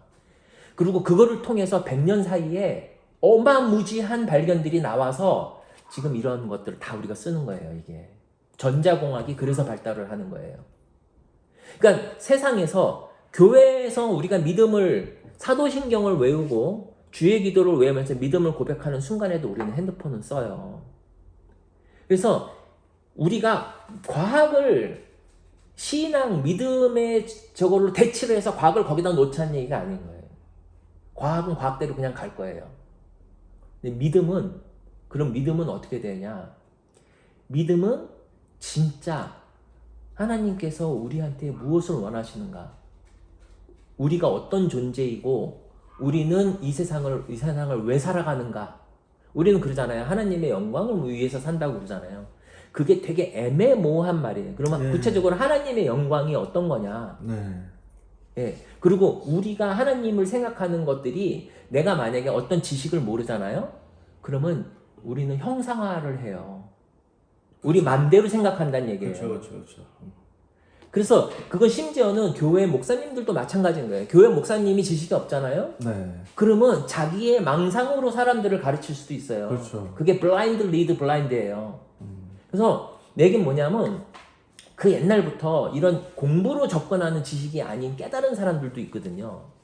그 깨달은 선지자들이 생각하는 것들이 과학에서 밝혀지는 것들하고 굉장히 일치를 해가는 거예요. 맞아떨어지는 것들이 되게 많아요. 그러니까 우리가 과학적인 사실들을 바라볼 때, 그래서 나는 그것이 내 삶 속에서 무슨 영향을 미치느냐, 그럼 도대체, 그러면 이렇게 내가 나한테 지금 닥치는 일 있잖아요, 일들. 이게 왜 나한테 다가왔을까를 생각을 하는 거예요. 내가 왜 이 상황을 맞닥뜨렸을까? 그거를 생각하는 순간 나는 내 안으로 들어가게 돼 있어요. 내 안으로. 우리가 침잠한다고 그러잖아요. 내 안으로 침잠한다고. 그 조용한 곳에서 하나님을 만날 수 있는 곳 말이에요. 그게 우리가 그거를 뭐라 그러냐면, 쉽게 말하면 우리의 이제 영혼 같은 거죠. 예. 우리는 3차원 세계 속에서 오감을 가지고, 오감이란 건 뭐냐면 센서거든요. 그래서 모든 데이터를 받아들여요. 인풋을 해서 그 데이터를 우리 브레인이 해석을 해요. 그래서 그걸로 느낀 것들을 우리는 경험으로 삼아서 우리의 지식으로 축적을 해요. 근데 우리 오감이 정말 보잘것없어요. 빛으로 따지면 어마무지한 많은 영역에 그쵸. 이만큼의 영역도 안 돼요. 예. 그게 우리가 볼 수 있는 가시광선의 영역이에요. 예. 우리가 들을 수 있는 청력은 어디 인심에서 사이냐면 있는. 전체 초음파랑 모른 그 영역에서 요만큼밖에 안 돼요. 우리보다 훨씬 더 잘 듣는 애들이 많아요. 동물 중에서. 우리가 못 보는 걸 보는 동물들도 있고. 그러니까 우리는 우리가 알고 있는 것들에서 받아들인 정보로 우리 나름대로의 해석을 해요. 그래서 우리가 이 세상을 해석해 오는 거예요. 거기서 우리가 이상한 믿음을 갖고 있으면 사실인 것도 사실이 아닌 척으로 깔아뭉개거나 배척을 하거나 그런 일들이 일어나요. 그 다음에 갈등도 일어나고. 근데 그런 일들은 결국은 시간이 지나면 그게 오류였다는 것들로 다 밝혀져요. 옛날에 교회에서 파문을 하고 마녀라고 해서 마녀 사냥을 했던 짓이 되게 잘못이었다는 것들이 나중에는 저절로 알게 되는 거예요. 사람들이 드러나요. 그러니까 그런 것처럼 과학적으로 내 눈앞에 일어난 일이 만약에 이게 내가 불러들이는 일이라면 이게 어떨 때 내가 어떤 분들한테 되게 힘들어 하시는 분들한테 이런 얘기를 하면 어떤 사람 되게 화내요. 근데 나는 그거를 우리 탓이다라는 걸 얘기하려는 게 아니에요. 그 얘기는 바꿔 말하면 뭐냐면 우리의 의지가 얼마나 중요한가를 말하는 거죠. 우리는 우리의 의지가 결국은 우리 앞에 펼쳐지는 세상을 만드는 거예요. 그러니까 내가 선한 기도를 하고 선한 바램을 가지고 끊임없이 꿋꿋하게 선하게 세상을 살면 그 세상이 내 앞에 펼쳐지게 돼 있어요. 바꿔 말하면. 그러면 그게 우리가 교회에서 가르침을 받은 우리가 왜 그렇게 살아야 되는가라는 거를 말을 해주는 거예요. 근데 우리는 이걸 믹스업해요. 그래서 때로는 우리는 힘들 때는 나를 합리화시키기도 해요. 그래서 내가 나를 바라보지 않으면 나는 이것들이 많이 뭔가가 막 이렇게 너무너무 힘들어질 때는 우리는 나를 안 바라볼 때는 그게 저 사람이 됐건 아니면 하나님이 됐건 뭐가 됐건 간에 우리는 블레임까지는 아니더라도 떠넘기거나 하소연을 할 수밖에 없는 거예요. 근데 여기서 그러면 결국은 다 내가 잘못이고 내가 그냥 그건 아니라는 거죠. 그러니까 뭐냐면 우리가 생각의 방향을 어떻게 가져야 되느냐. 만약에 혜린 엄마가 번아웃이 왔어요. 그래서 혜린 아빠의 도움이 절실히 필요해. 그러면 혜린 아빠를 쳐다볼 필요가 없어요. 혜린 엄마가 그러한 혜린 아빠를 상상을 하면 돼요. 이상한 것 같죠? 말할 필요가 없어요. 혜린 엄마 진짜예요. 왜냐면 혜린 아빠는 지금 시공간에서의 이 혜린 아빠도 있지만 다른 혜린 아빠가 있어요. 과거의 혜린 아빠도 있고 미래의 혜린 아빠도 있고 혜린 아빠가 수백만 명이 존재해요. 그 중에 좋은 남편을 선택해 가세요. 이게 웃기는 말 같지만 이것이 상대방한테 말하는 것보다 훨씬 효과적이라는 거예요. 100배 효과적이에요. 그리고 혜린 엄마가 걱정이 되신다면 혜린 엄마가 행복해하는 혜린 엄마를 상상하세요. 혜린 아빠는 행복해하는 혜린 엄마. 그냥 그 상상 없이 너는 원래 이런 걸 좋아하잖아. 넌 원래 잘하잖아. 이렇게 하시면 안 돼요. 그게 아니라 혜린 엄마가 지금 만약에 힘들어하고 너무너무 뭐가 지치고 그랬다고 그러면 다른 걸 다 떠나서 혜린 엄마가 되게 밝게 건강하게 행복해하는 삶을 살고 있는 모습을 떠올리세요. 그리고 그걸 그리세요. 그러면 그게 혜린 아빠가 도와주는 걸로 통해서 바뀌든 뭘 통해든 세상을 우리가 테페스트리라고 그러잖아요. 이렇게 짜여져 있는 조각. 이게 조금씩 이렇게 해가지고 움직여요. 그래서 우리 눈앞에 그게 뭐냐면 우리가 기도를 하는 이유는 우리가 진짜 기도는 어떻게 해야 돼요? 의심을 버리고 이루어진 것처럼 믿으라라고 우리가 신앙에서 배워요. 기도는 그게 왜 그런 힘이 생기냐면 세상이 그렇게 작동을 해서 그러는 거예요. 모든 게 주파수하고도 관계가 있어요. 그래서 우리가 우울하고 힘들고 불안하면 굉장히 low frequency, long wave가 우리한테서 나와요. 그러니까 이게 웨이브라는 것들은 웨이브가 서로 이렇게 그 주기가 맞아 떨어지면 증폭이 되잖아요. 네. 안 그러면 상쇄가 돼버려요. 네. 그래서 에너지를 막 쓰고도 힘이 들고 뭐가 잘 안 돼요. 근데 내가 결국은 이 얘기가 이상한 과학을 미신처럼 말씀드리는 게 아니라 뭐냐면 내 마음이 고요한 가운데 내 삶을 관조를 하면서, 그러니까 우리가 삶 속에서 당장은 지금 내가 움직이지 않으면 애들이 굶어, 만약에. 그러면 내가 안 움직일 수가 없죠. 네. 그러나 그것보다도 훨씬 더 중요한 일이 예수 그리스도가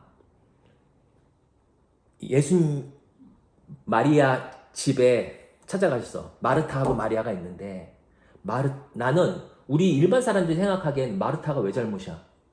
마르타는 예수 그리스도가 이 귀하신 분이 손님으로 와가지고 내가 지금 이분을 위해서 열정적으로 모든 음식과 모든 걸 막 좋아하고 있는데 내 여동생이 예수님 발치에 앉아서 예수님 얼굴만 쳐다보면서 소리만 듣고 앉아있어. 그러니까 열받잖아요. 그래서 예수님한테 고자질한 거예요. 쟤 좀 혼내주세요. 쟤는 저것만 하고 있어요. 바빠 죽겠는데. 그랬더니 마르타야,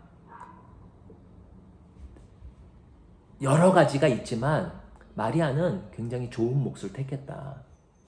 그러니까 마르타가 네가 잘못이야라고 질책하신 게 아니라 뭐냐면 우리가 굉장히 힘들고 바쁘고 여러 가지 한 속에서 우리의 삶을 생각한다 그러면 삶 속에서 내가 가장 중요하게 가져야 될 것이 뭐냐?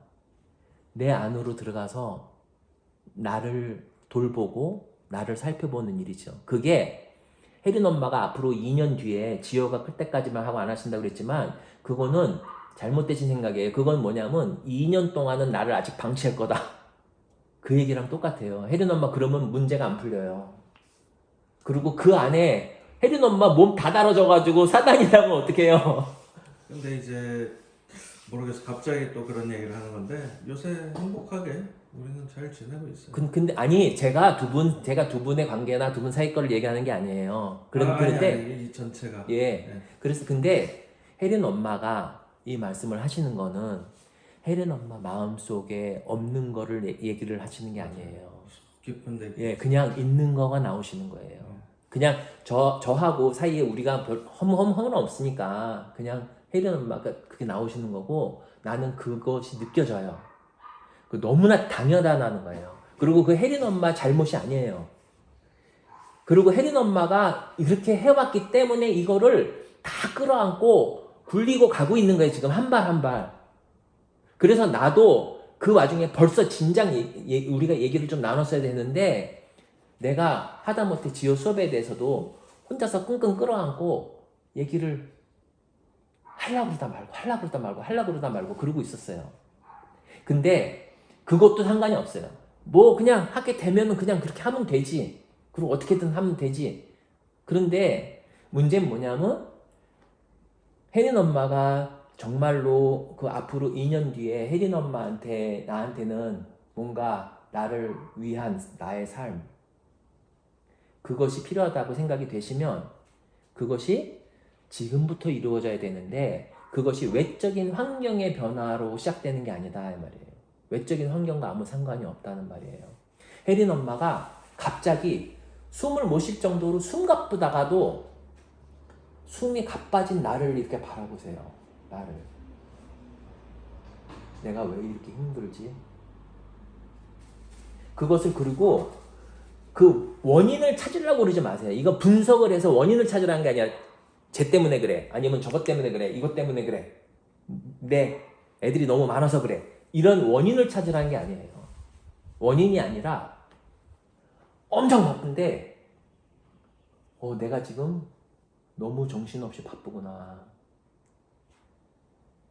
그러면 나는 뭘 해야 되지? 그러니까 나한테 질문을 하는데 내가 나를 깨닫는 일만 하는 거예요. 거기서 내가 뭔가 계획을 잡아서 그러니까 이렇게 해야지 저렇게 해야지를 하실 이유가 전혀 없어요. 우리는 이제까지의 습관은 어떻게 되어 있냐면 내가 뭔가를 딱 생각을 해. 야, 이거 아무리 생각해도 이건 아닌데? 그러면 무슨 딴 방법을 생각해야 되겠다.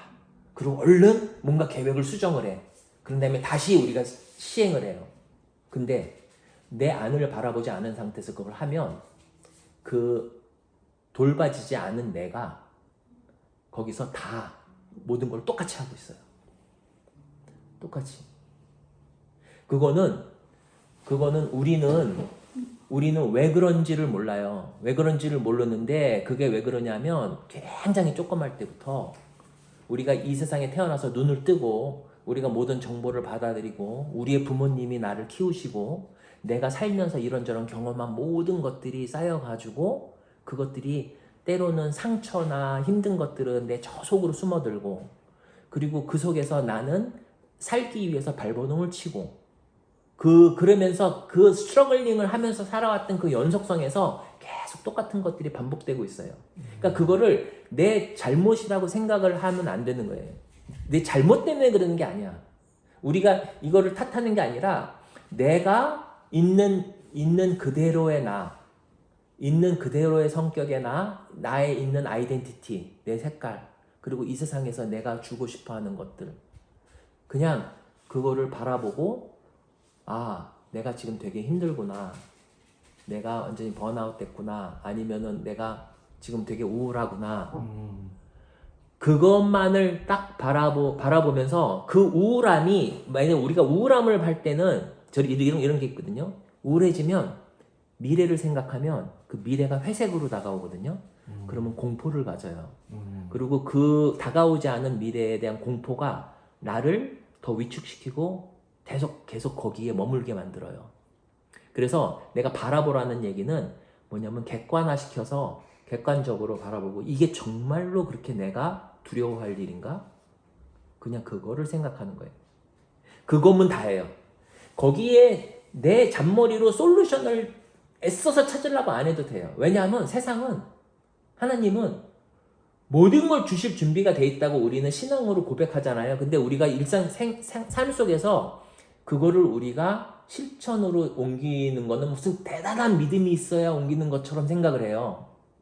그거 아니에요. 우리가 나를 바라봐야지만 그게 그렇게 이루어지는 거죠. 그러니까 나를 바라보고 내 안에서 그 나한테 다가오는 두려움, 나한테 다가오는 외로움, 나한테 다가오는 그 슬픔, 모든 이런 부정적인 생각들이나 그런 것들이 진짜로 내가 그렇게 두려워할 만한 일인가? 진짜로 내가 걱정해야 될 일인가? 그거를 그냥 느껴보는 거예요. 어차피 내 죽으면 이 세상은 그냥 남겨지잖아. 그리고 어떻게든 살아가잖아. 그러니까 우리가 아주 큰 틀에서 본다 그러면 사실 걱정할 게 없죠. 크게 죽고 살 문제는 아닌데 근데 우리는 이렇게 그러지. 그러면 그거를 생각을 안 하고 내버려 두면 꼴이 뭐가 되겠냐? 이제 이렇게 생각이 발전이 돼요. 근데 우리는 뭘 믿어야 되냐면 내가 객관화시켜서 여유를 차분하게 내 안으로 들어가서 하면서 거기서 진짜 기도가 나오잖아요. 하나님, 이것이 제대로 잘 돌파될 수 있도록 우리는 보통 기도를 그렇게 하잖아요. 그러니까 그럴 때 기도 한번 하고 흥거리고 그리고 다시 그 부정적인 마음을 릴리즈 하는 거예요. 놔보내는 거야. 그냥 놔보내다 보면 세상이 나를 위해서 움직여요. 희한하게 정말 희한하게 어디서 뭐가 연락이 오고 어디서 뭐가 똥 생기고 그럴 때는 우리가 감사하지 않을 수가 없잖아요. 그러니까 혜든 엄마가 나는 감사하다고 말씀을 하실 때도 그 의미를 알아요. 왜냐면 그 속에서 혜든 엄마가 그런 작업들을 해왔기 때문에 거기서 감사가 나올 수밖에 없는 거라. 내가 계획한 게 아니기 때문에. 그러니까 우리가 결국은 뭐냐면 신앙에서 가르치는 것하고 하나도 차이가 없는 거다 이 말이에요. 그리고 내가 진짜로 못 견딜 만한 상황은 하나님께서 그거를 막 즐겨하시면서 좋아하시는 상황도 아니다 그 말이에요. 그리고 이게 그렇게 시리어스한 것도 아니다. 그러면 나는 내가 이렇게 두려워할 일이 아니라 그러면 뭘 해야 되지? 그럴 땐 좋은 걸 생각하세요. 내가 이 말씀을 드리는 이유는 우리의 생각이 우리의 오감을 결국은 열게 하고 그렇게 해서 우리가 바라보는 걸로 결정을 줘요. 물질을 만든다는 거예요. 생각해 보시면 여기 있는 모든 물질이 인간의 머리에서 다 나온 거예요. 이 디자인과 이 재질과 이 모든 것들이 어디 있었겠어요? 세상은 그렇게 그리고 이거를 이 재료를 모두 주신 것은 하나님이시잖아요. 이 세상에 모든 물질이 에너지예요. 그냥 에너지 흐름. 그 하나님을 에너지라고 부르든 기라고 부르든 뭐라고 부르든 부르는 말에는 나는 별로 신경을 안 써요. 그러나 하나님의 존재가 중요한 거죠. 하나님이 요만한 분이 아니잖아요. 그러니까 그 속에서 그냥 우리의 생각이 얼마나 중요한가. 내가 긍정적으로 생각하고 행복해하면서 기뻐하는 걸 원하시는 거예요. 그거를 하나님이 원하시는 게 우주가 원하는 거예요. 그거를 다. 그래야지만 그런 것들이 다가와요. 우리한테 하나씩. 네. 내가 아이들을 가르치면서 끝없이 그걸 생각해요. 되게 나라고 어떨 땐 걱정스럽고 부정적일 때 있잖아요. 근데 항상 나는 그 애들이 결국은 해내서 그렇게 되는 모습을 나는 100% 믿어요. 그냥 믿어요. 거기서 한 번도 의심을 해본 적이 없어요. 근데 그러면 진짜 그렇게 돼요. 진짜로. 안 되는 애들도 있을까요? 없어요.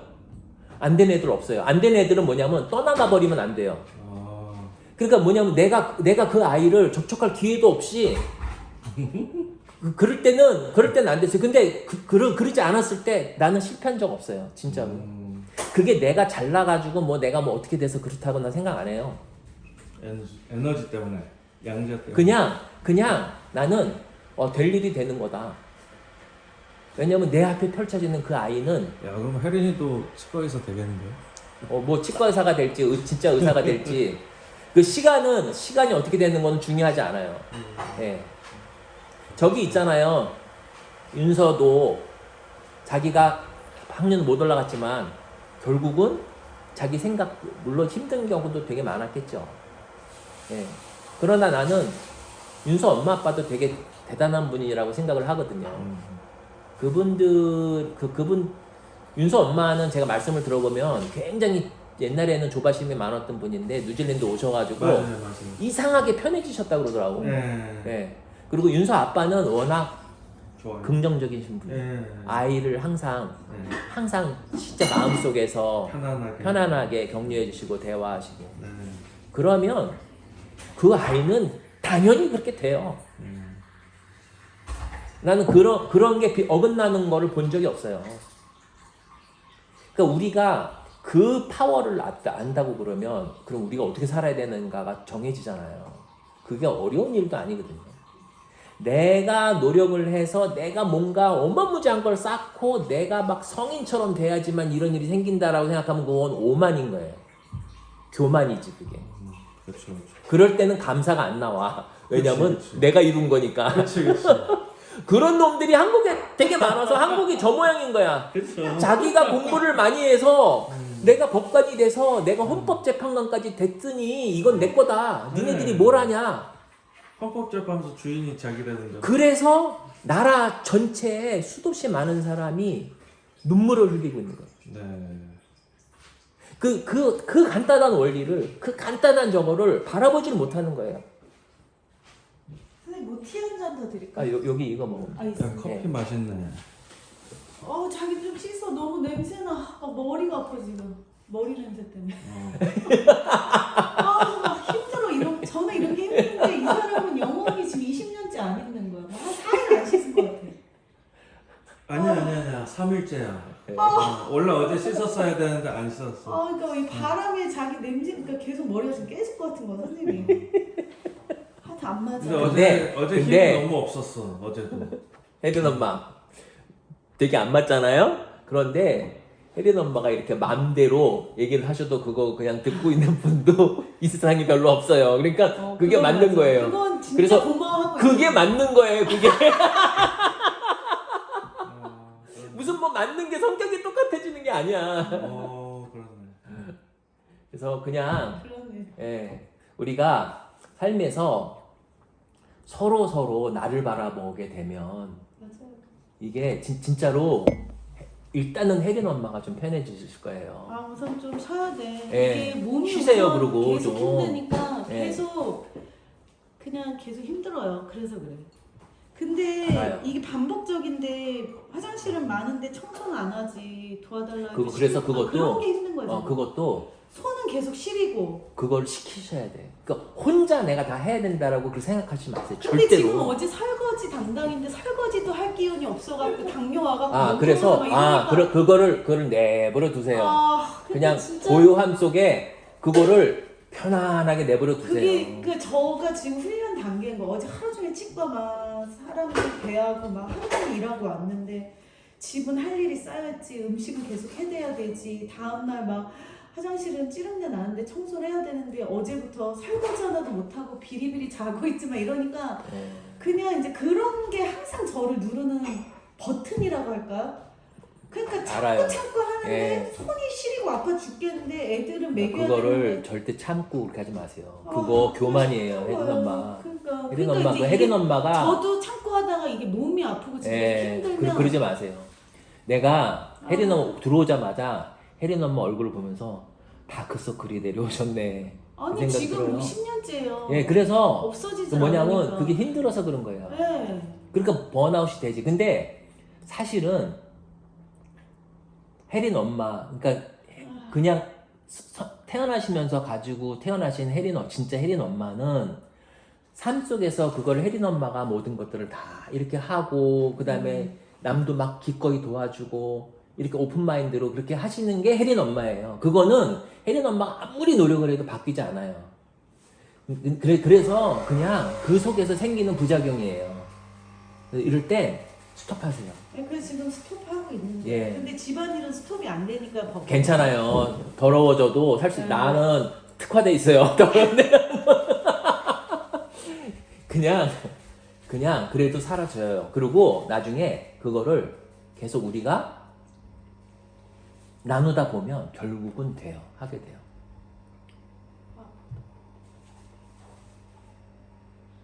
됐습니다. 사실은 지효랑 혜린이 때문에 참아내시는 것도 되게 많잖아요. 그리고 아이들도 그거를 알고.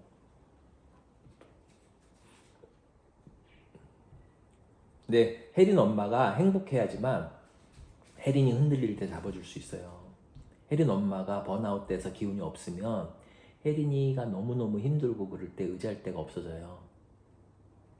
내가 이번 주에 혜린이 때문에 번아웃이 왔네. 막 4시간, 2시간 계속 통화해. 그러지 마세요. 그리고 그것도 그냥 아. 뭐 모른 척 하시고 그냥 격려하세요.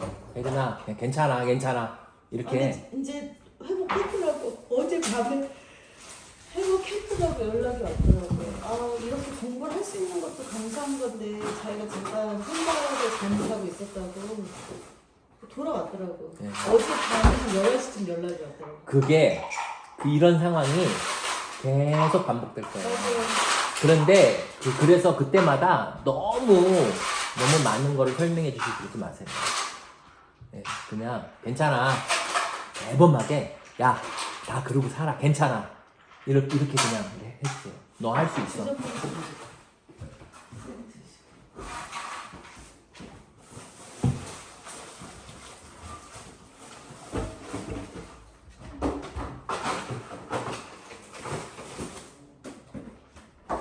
아유. 재밌네요.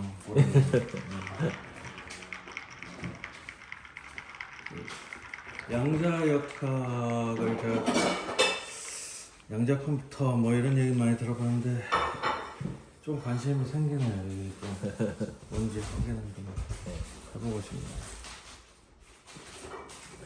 하여튼 혜린 엄마가 많이 힘들어하시니까 혜린 아빠도 많이 도와주세요. 진짜로. 정신이 깨어있으면 뭐. 사람 괴롭히면서 최대한- 근데 본인 몸이 항상 최선이야. 힘들면 아무것도 못해. 힘들면 못하는 거예요. 그러니까. 아니 근데 근데 이제 저는 혜린 힘들어도 엄마는 하거든요. 힘들어도 하니까.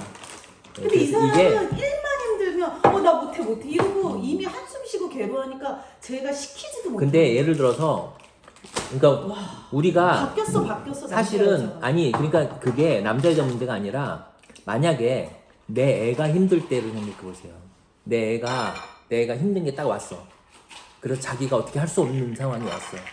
그러면 내 애가 그거를 손을 놓고 기법하는 모습을 바라볼 때 우리는 되게 아파요. 되게 가슴 아파요.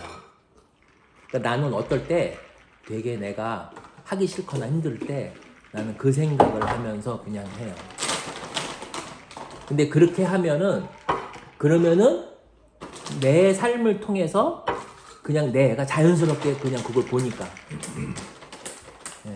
그리고 그러면서 살아가지면서 거기서 우리가 막 여러 가지 배우는 것들이 생겨요. 나는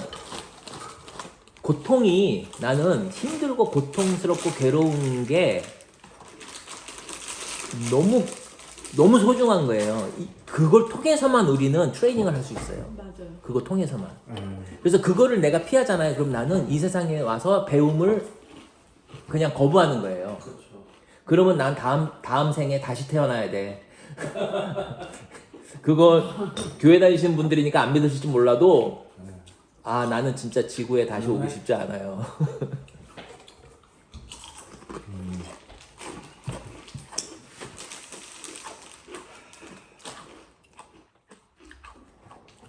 하여튼 어쨌거나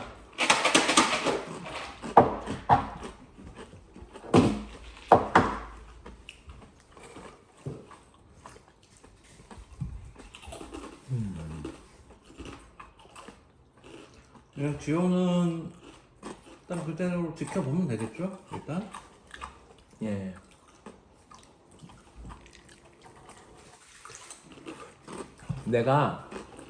내가 지효가 되게 막 급하게 뭐 예를 들어서 학교에서 하는 것들이 점점 밀린다거나 이렇게 하면은 제가 어떨 때 필요하다고 생각될 때 수업을 그냥 집어넣을 거거든요. 네, 그렇다가 또 어떨 때 좀 이번 괜찮을 주에 때는 근데 두 번도 잘하면 버겁다고 얘기를 하더라고요. 네, 그러니까 하여튼 뭐 지가 보고 온 거랑은 상관은 없는데 근데 어쨌든 간에 그리고 지효가 훨씬 더 많이 집중해서 할 수 있도록 자꾸 격려하고 좀 도와줄 거거든요. 예. 결국은 뭐 수업에 뭐 어쩌고저쩌고 번역은 뭐건 그런 걸 떠나서 배운 것들을 지가 얼만큼 자기 걸로 만들고 자기가 해야 되는 거예요, 결국은. 그래서 그게 안 그게 되면 중요하죠. 예, 그거 안 되면 아무 소용이 없는 거예요. 맞아요. 그래서 내가 지효한테 항상 그 얘기를 해요. 그래서 그렇게 된다는 전제 조건 하에서 말씀을 드리는 거예요. 그리고 그래야지만 얘가 스스로 결국은 다 해내거든요. 저희 선생님을 너무 신뢰하기 때문에 그냥 예. 감사해요. 그래서 너무 신뢰해서 이건 정말 저는- 무한 믿음이에요. 예, 선생님은- 제가 감사하죠. 네. 근데 혜린이 지금 학교 가서 선생님 감사하다는 얘기 제일 많이 했어요. 신 선생님한테 너무 감사하다고. 뭐 올라가든 안 올라가든 선생님한테 학창 시절 배운 공부가 공부도 정말 공부지만 찐이었고 사실은 제 2의 부모님 어. 우리보다 더 많은 뭐 그런 역할을 하시죠. 뭐 그거는 내가 더 감사한 일이죠. 아. 아이가 그런 것들을 알고 이렇게 그리고 우리가 이번에 한국에서 제일 오래된 지인들이 왔는데 네. 2주를 먹고 자고 했잖아 우리 집에서. 근데 모녀가 선생님 얘기만 인생 얘기에 선생님이 빠질 수가 없거든. 그러니까 그렇게 같이 보고 싶다고 선생님이 근데 발랄한 약속들은 여기서 사방 다르게 잡아놓고 그때 한때 아쉽게 못 가는데 다음에 오면 일본으로 뵙고 싶어요. 나는- 왜냐면 소희 언니 딸 서희 언니는 혜린이 얘기를 듣고 자기 살면서 리스펙하고 존경하는 어른이나 특히 선생님을 만난 적이 경험이 아예 없는데 네.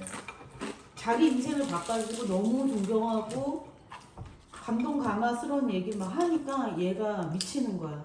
이제라도 만나 뵙고 싶다. 네. 그러더라고요. 그래서 근데 나는 그게 혜린이 혼자만으로 이루어지는 게 아니라 두 분이 나를 믿어주시고 하는 모습들을 아이들도 그걸 알기 때문에 그게 그렇게 이루어져요. 근데 어쨌거나 나는 사실은 이번 겨울에 내가 사실은 혜린이 지금 들어가가지고 이 부분 때문에 되게 아마 힘들 텐데라고 내가 항상 생각했던 것들이 있었거든요. 그래서 사실은 지난 방학 동안에 그걸 좀 봐주려고 그랬었는데 아유, 이 녀석이 집 너무 갈 땐 바쁘고 막 찍었어요. 연락이 없어서 내가 일부러 자꾸 막 그냥 정말 그렇게 하는 미친 거는 아이처럼 놀더라고요. 예 그래서 냅뒀어요. 그것도 근데 뭐 그것도 필요할 때. 예. 그러니까 지금 거기서 예, 이경의 힘이 있더라고요. 예. 그 의대는 어찌됐건 간에 바이올로지를 제일 많이 다루잖아요. 근데 바이올로지는 이제 휴먼 바이올로지잖아요. 그래서 셀 바이올로지나 몰레큘러 바이올로지 아니면 바이오케미스트리 이쪽에서 아니면 셀 피지올로지 그러니까는 의사가 되려면 메커니즘을 알아야 되니까 인간의 몸속 아주 최소 단위에서 무슨 일이 일어나는가를 빠삭히 알고 있어야 돼요. 그러면 그게 뭐냐면 바이오케미컬 패스웨이예요. 그래서 거기서 사실은 모든 화학 물질들이 어떻게 들어가서 어떻게 변화가 되고 그것으로 무슨 영향을 미치는가. 혜린이는 이 NCA 바이올로지에서는 그런 거를 배울 수 있는 기회가 거의 없어요. 거의 없어요. 그래서 내가 그 부분이 항상 제일 걱정스러웠거든요. 다른 애들은 배워요.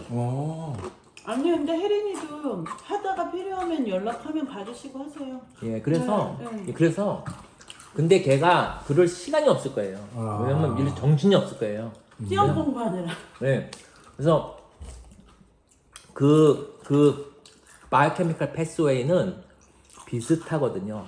그래서 내가 그냥 레스피레이션 있잖아요. 호흡. 그거 하나만 제대로 지가 똑부러지게 딱 해도 개념이 서버려요. 예, 그래서 그냥 들어가기 전에 그걸 조금 좀 준비를 시켜줬으면 좋겠다 이제 생각을 했었는데 그래도 선생님한테 배웠으니까 뭐 바이오메드나 뭐 헬스나 어디든 다 붙었지. 쌤한테 안 했으면 한번 물어볼게요. 꿈도 그런 못 꾸지. 부분 좀 부족한가? 그래서 야 너 궁금하네. 진짜 붙었다 그랬더니 신쌤이 얘기했잖아. 뭐 이변이 없나 떨어질 일은 없을 거라고. 나는 사실은 혜린이가 지금 자기가 이뤄놓은 그런 스탠다드보다 훨씬 좀 더 스탠다드를 생각을 했었거든요. 이 녀석이 중간중간에 말 안 들어가지고 중간중간에 연애질 했지. 네, 뭐, 그래가지고 뭐에 빠지고 뭐에 빠지고. 근데 네. 이제 제가 그랬기 때문에 얘 그거를 막을 수 없는 거야. 왜냐면 막았다 사춘기가 심해졌거든요. 네. 막 근데 외모에 관심 있었을 때 막 뒤지게 혼나다가 머리 밀렸죠. 그러니까 막 이런 게 화잖아. 그러니까 이게 제 엎은 거야. 내가 너무 가슴 찢어져. 왜냐면 고등학교에 머리 밀면 어떡해. 그러니까 근데 나는 그걸 진짜 나도 혜린 엄마의 그게 훨씬 좋아요. 내가 원하는 거는 뭐냐면 하고 싶은 걸 막 하면서 내가 최소한도로 내가 해야 되는 것들을 지켜나가는 그 순간. 왜냐면 내가 하고 싶은 걸 하느라고 어차피 해야 되는 걸 다 깔아뭉개버리면 나중에 그게 나한테 근데 다시 그래도 힘든 걸로 좀 돌아가. 했다고 생각은 했어요. 저는 그 와중에도 미안해서 안 했어요. 안 했어 전혀. 걔가 가장 타격이 컸던 거는 뭐냐면 고등학교 1학년 때 겨울방학이에요. 그게 진짜로 그게 너무나 커다란 데미지였었어요. 그래서 왜냐면 배웠던 것까지 다 까먹었으니까. 그래서 그 다음부터는 학교에서 하는 걸 급급하게 밀려가지고 하느라고 사실은 좀 더 깊게 폭넓게 주고 싶었던 것들을 많이는 못 줬어요. 급하게 했지. 그래서 혜린이가 막 혼나면서 나한테 이제 많이 배우기도 하고 그랬었는데 근데 그래도 잘할 거라고 나는 그냥 믿어서. 지호는 많이 안 혼나요? 예? 지호 많이 안 혼나요? 선생님? 지호도 혼날 때 많죠. 근데 애들이 내가 막 그냥 막 무조건 혼낸다고 생각하지 않아요. 그 이유를 알아요. 그리고 항상 격려해줘요. 그때는. 근데 아니 저는 지호가 혼이 많이 나야 예, 지호는 되지 않을까? 자기가 이 정도면은 됐다라고 생각하는 스탠다드가 되게 낮아요. 저 알아요. 알아요. 우리한테도 그냥 기본만 해도 대학 가. 나는 저기 갈 거니까 공부는 요 정도면 돼. 요거 이제. 왜 그래? 신경 쓰지 마. 잘하고 있으니까. 혜린이도 비슷한 얘기 하더라. 근데 못해요. 네. 그렇게 얘기할 땐 저는 못해요. 네. 그러니까 오늘도 수업 2번 충분한데 선생님이 나 부족하다고 하시더라고. 근데 엄마가 2번 이상은 내가 지금 맥시멈이야 딱 이러는 거예요. 그래서 네가 조절 선생님이랑 잘해. 그래서 내가 그거를 2번이다 3번이다 말하고 싶지도 않아요 사실은. 그 횟수가 중요한 게 아니라. 혜린이 근데 보니까 막판에 막 안 되니까 선생님 한 번만 더 해주세요. 네, 이랬더니. 그래서 진짜 되게 고생했어요 그때는. 그러니까. 근데 지효도 그 상황 가야. 근데 이제 혜린이는 바이오메드를 가야 되니까 그랬는데 지효는 지금 2점 쓰면 그렇지. 가 이러면서 니나노에. 그게요. 그게 그리고 혜린이는 했던 가락이 있어서 그렇게 해도 그게 되는데 만약에 그렇게 잘 안 되고 이해가 그렇게 안 되면 그렇게 할 수도 없어요.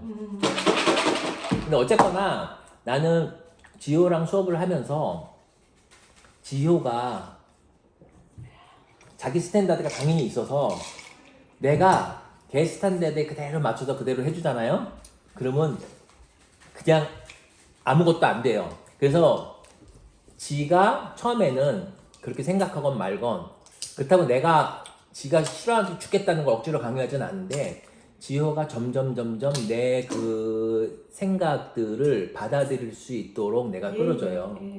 예, 그게 되게 중요하고 지금 그게 조금씩 먹혀 들어가고 있어요. 저희는 그런 부분을 더 또 신뢰하니까. 예. 그래서 하여튼 그래서 대단해요. 저는 이제 막 에너지가 근데 계속 저는 바닥으로 그냥 가는데. 지호가 마냥 이쁘고 귀여워. 왜냐면은 저도 그런 의지가 없을 것 같은데 어떻게 매일 가가지고 이번에 200kg 들어갔고 막 전체 그렇죠. 2등한 거 들었어요? 그래요. 200kg 들었어요. 195. 막 와. 성인 40명도 다 누르고 집 앞 짐이 아니고 한창 이거 타고 스쿠터 가가지고 타고 한 20분 30분 타는 가서 거를 운동하고 365일. 그리고 이제 알바하고 오는 날은 막 새벽 5시 일어나서 운동하고 와서 밥 먹고 학교 가고 알바하고.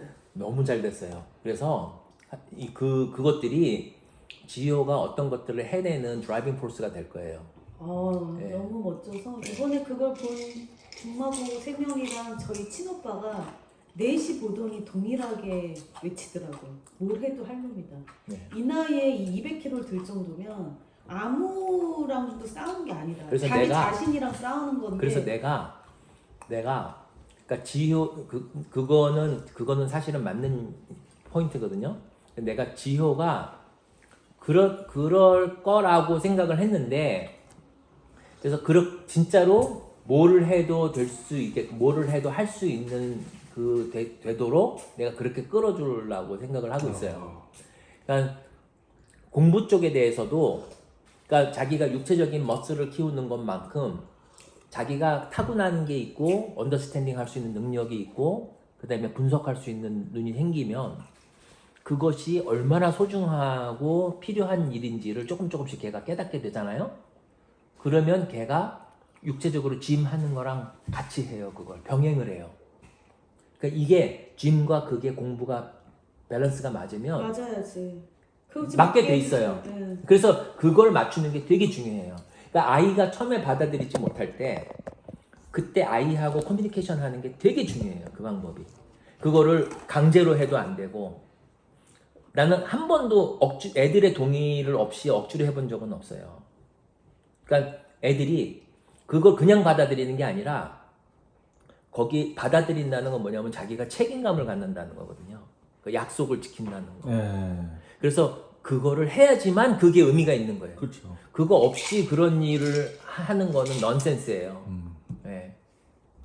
그래서 지효가 그렇게 될 수 있도록 내가 좀 끌어주려고 그래요. 책임감은 참 지효도 강하고. 내가 사실은 오늘 두 분한테 말씀드리려고 했던 게 그래서 공부 쪽으로도 어떻게 됐든 간에 지효가 집중해서 점점 더 할 수 있도록 내가 그렇게 끌고 가겠다. 네. 알바도 일주일에 2번 가서 밤늦게 오지. 선생님이 더 잘 수업하지. 그 상태를 더 잘 아실 거니까 선생님 알아서 그냥 하시면 될 그리고 거예요. 아마 학년이 올라가면 알바든 짐이든 여러 가지 것에서 같이 제가 밸런스를 조정을 해야 될 거예요. 특히 네. 운동은 진짜 예. 여쭤보고 싶은 게 얘가 지금 우리 집도 다 180이 넘고 여기도 180, 178 이런데 얘가 지금 고1이 됐는데 이제 키가 160대인 게 200kg 들니 맨날 무거운 걸 들 거 네. 아니에요. 그러니까 근육이 커질 거 아니에요 지금 사실. 근육은 커지는데 관절 쪽에 성장점들이 너무 눌리면 키는 안 커요. 그래서 좀 얘기해 주세요. 맨날 네, 그런 내가 얘기하면 그것도 얘기할게요. 무식한 얘기한다고. 네. 근데 지가 공부했다고 막 우리한테 무식한 얘기야. 근데 좀 지나서 해도 되는데 이 성장판이 다치기 전까지 이제 다치면 끝일 텐데 와 애가 고등학생인데 160이니까 165인가 6이에요. 그러니까 지금 너무 솔직히 그러네. 타들어가요. 근데 막 200kg 드는 그 근성과 멋짐은 감동인데 키를 보면 가슴은 아프고 얘기하면 그만하라고 무식한 소리하고 앉았다고. 솔직히 공부보다 그게 제일 걱정이잖아. 왜냐면은 우리 둘은 그게 제일 걱정이에요. 공부는 시기를 공부보다. 놓쳐도 나중에 할 수가 있는데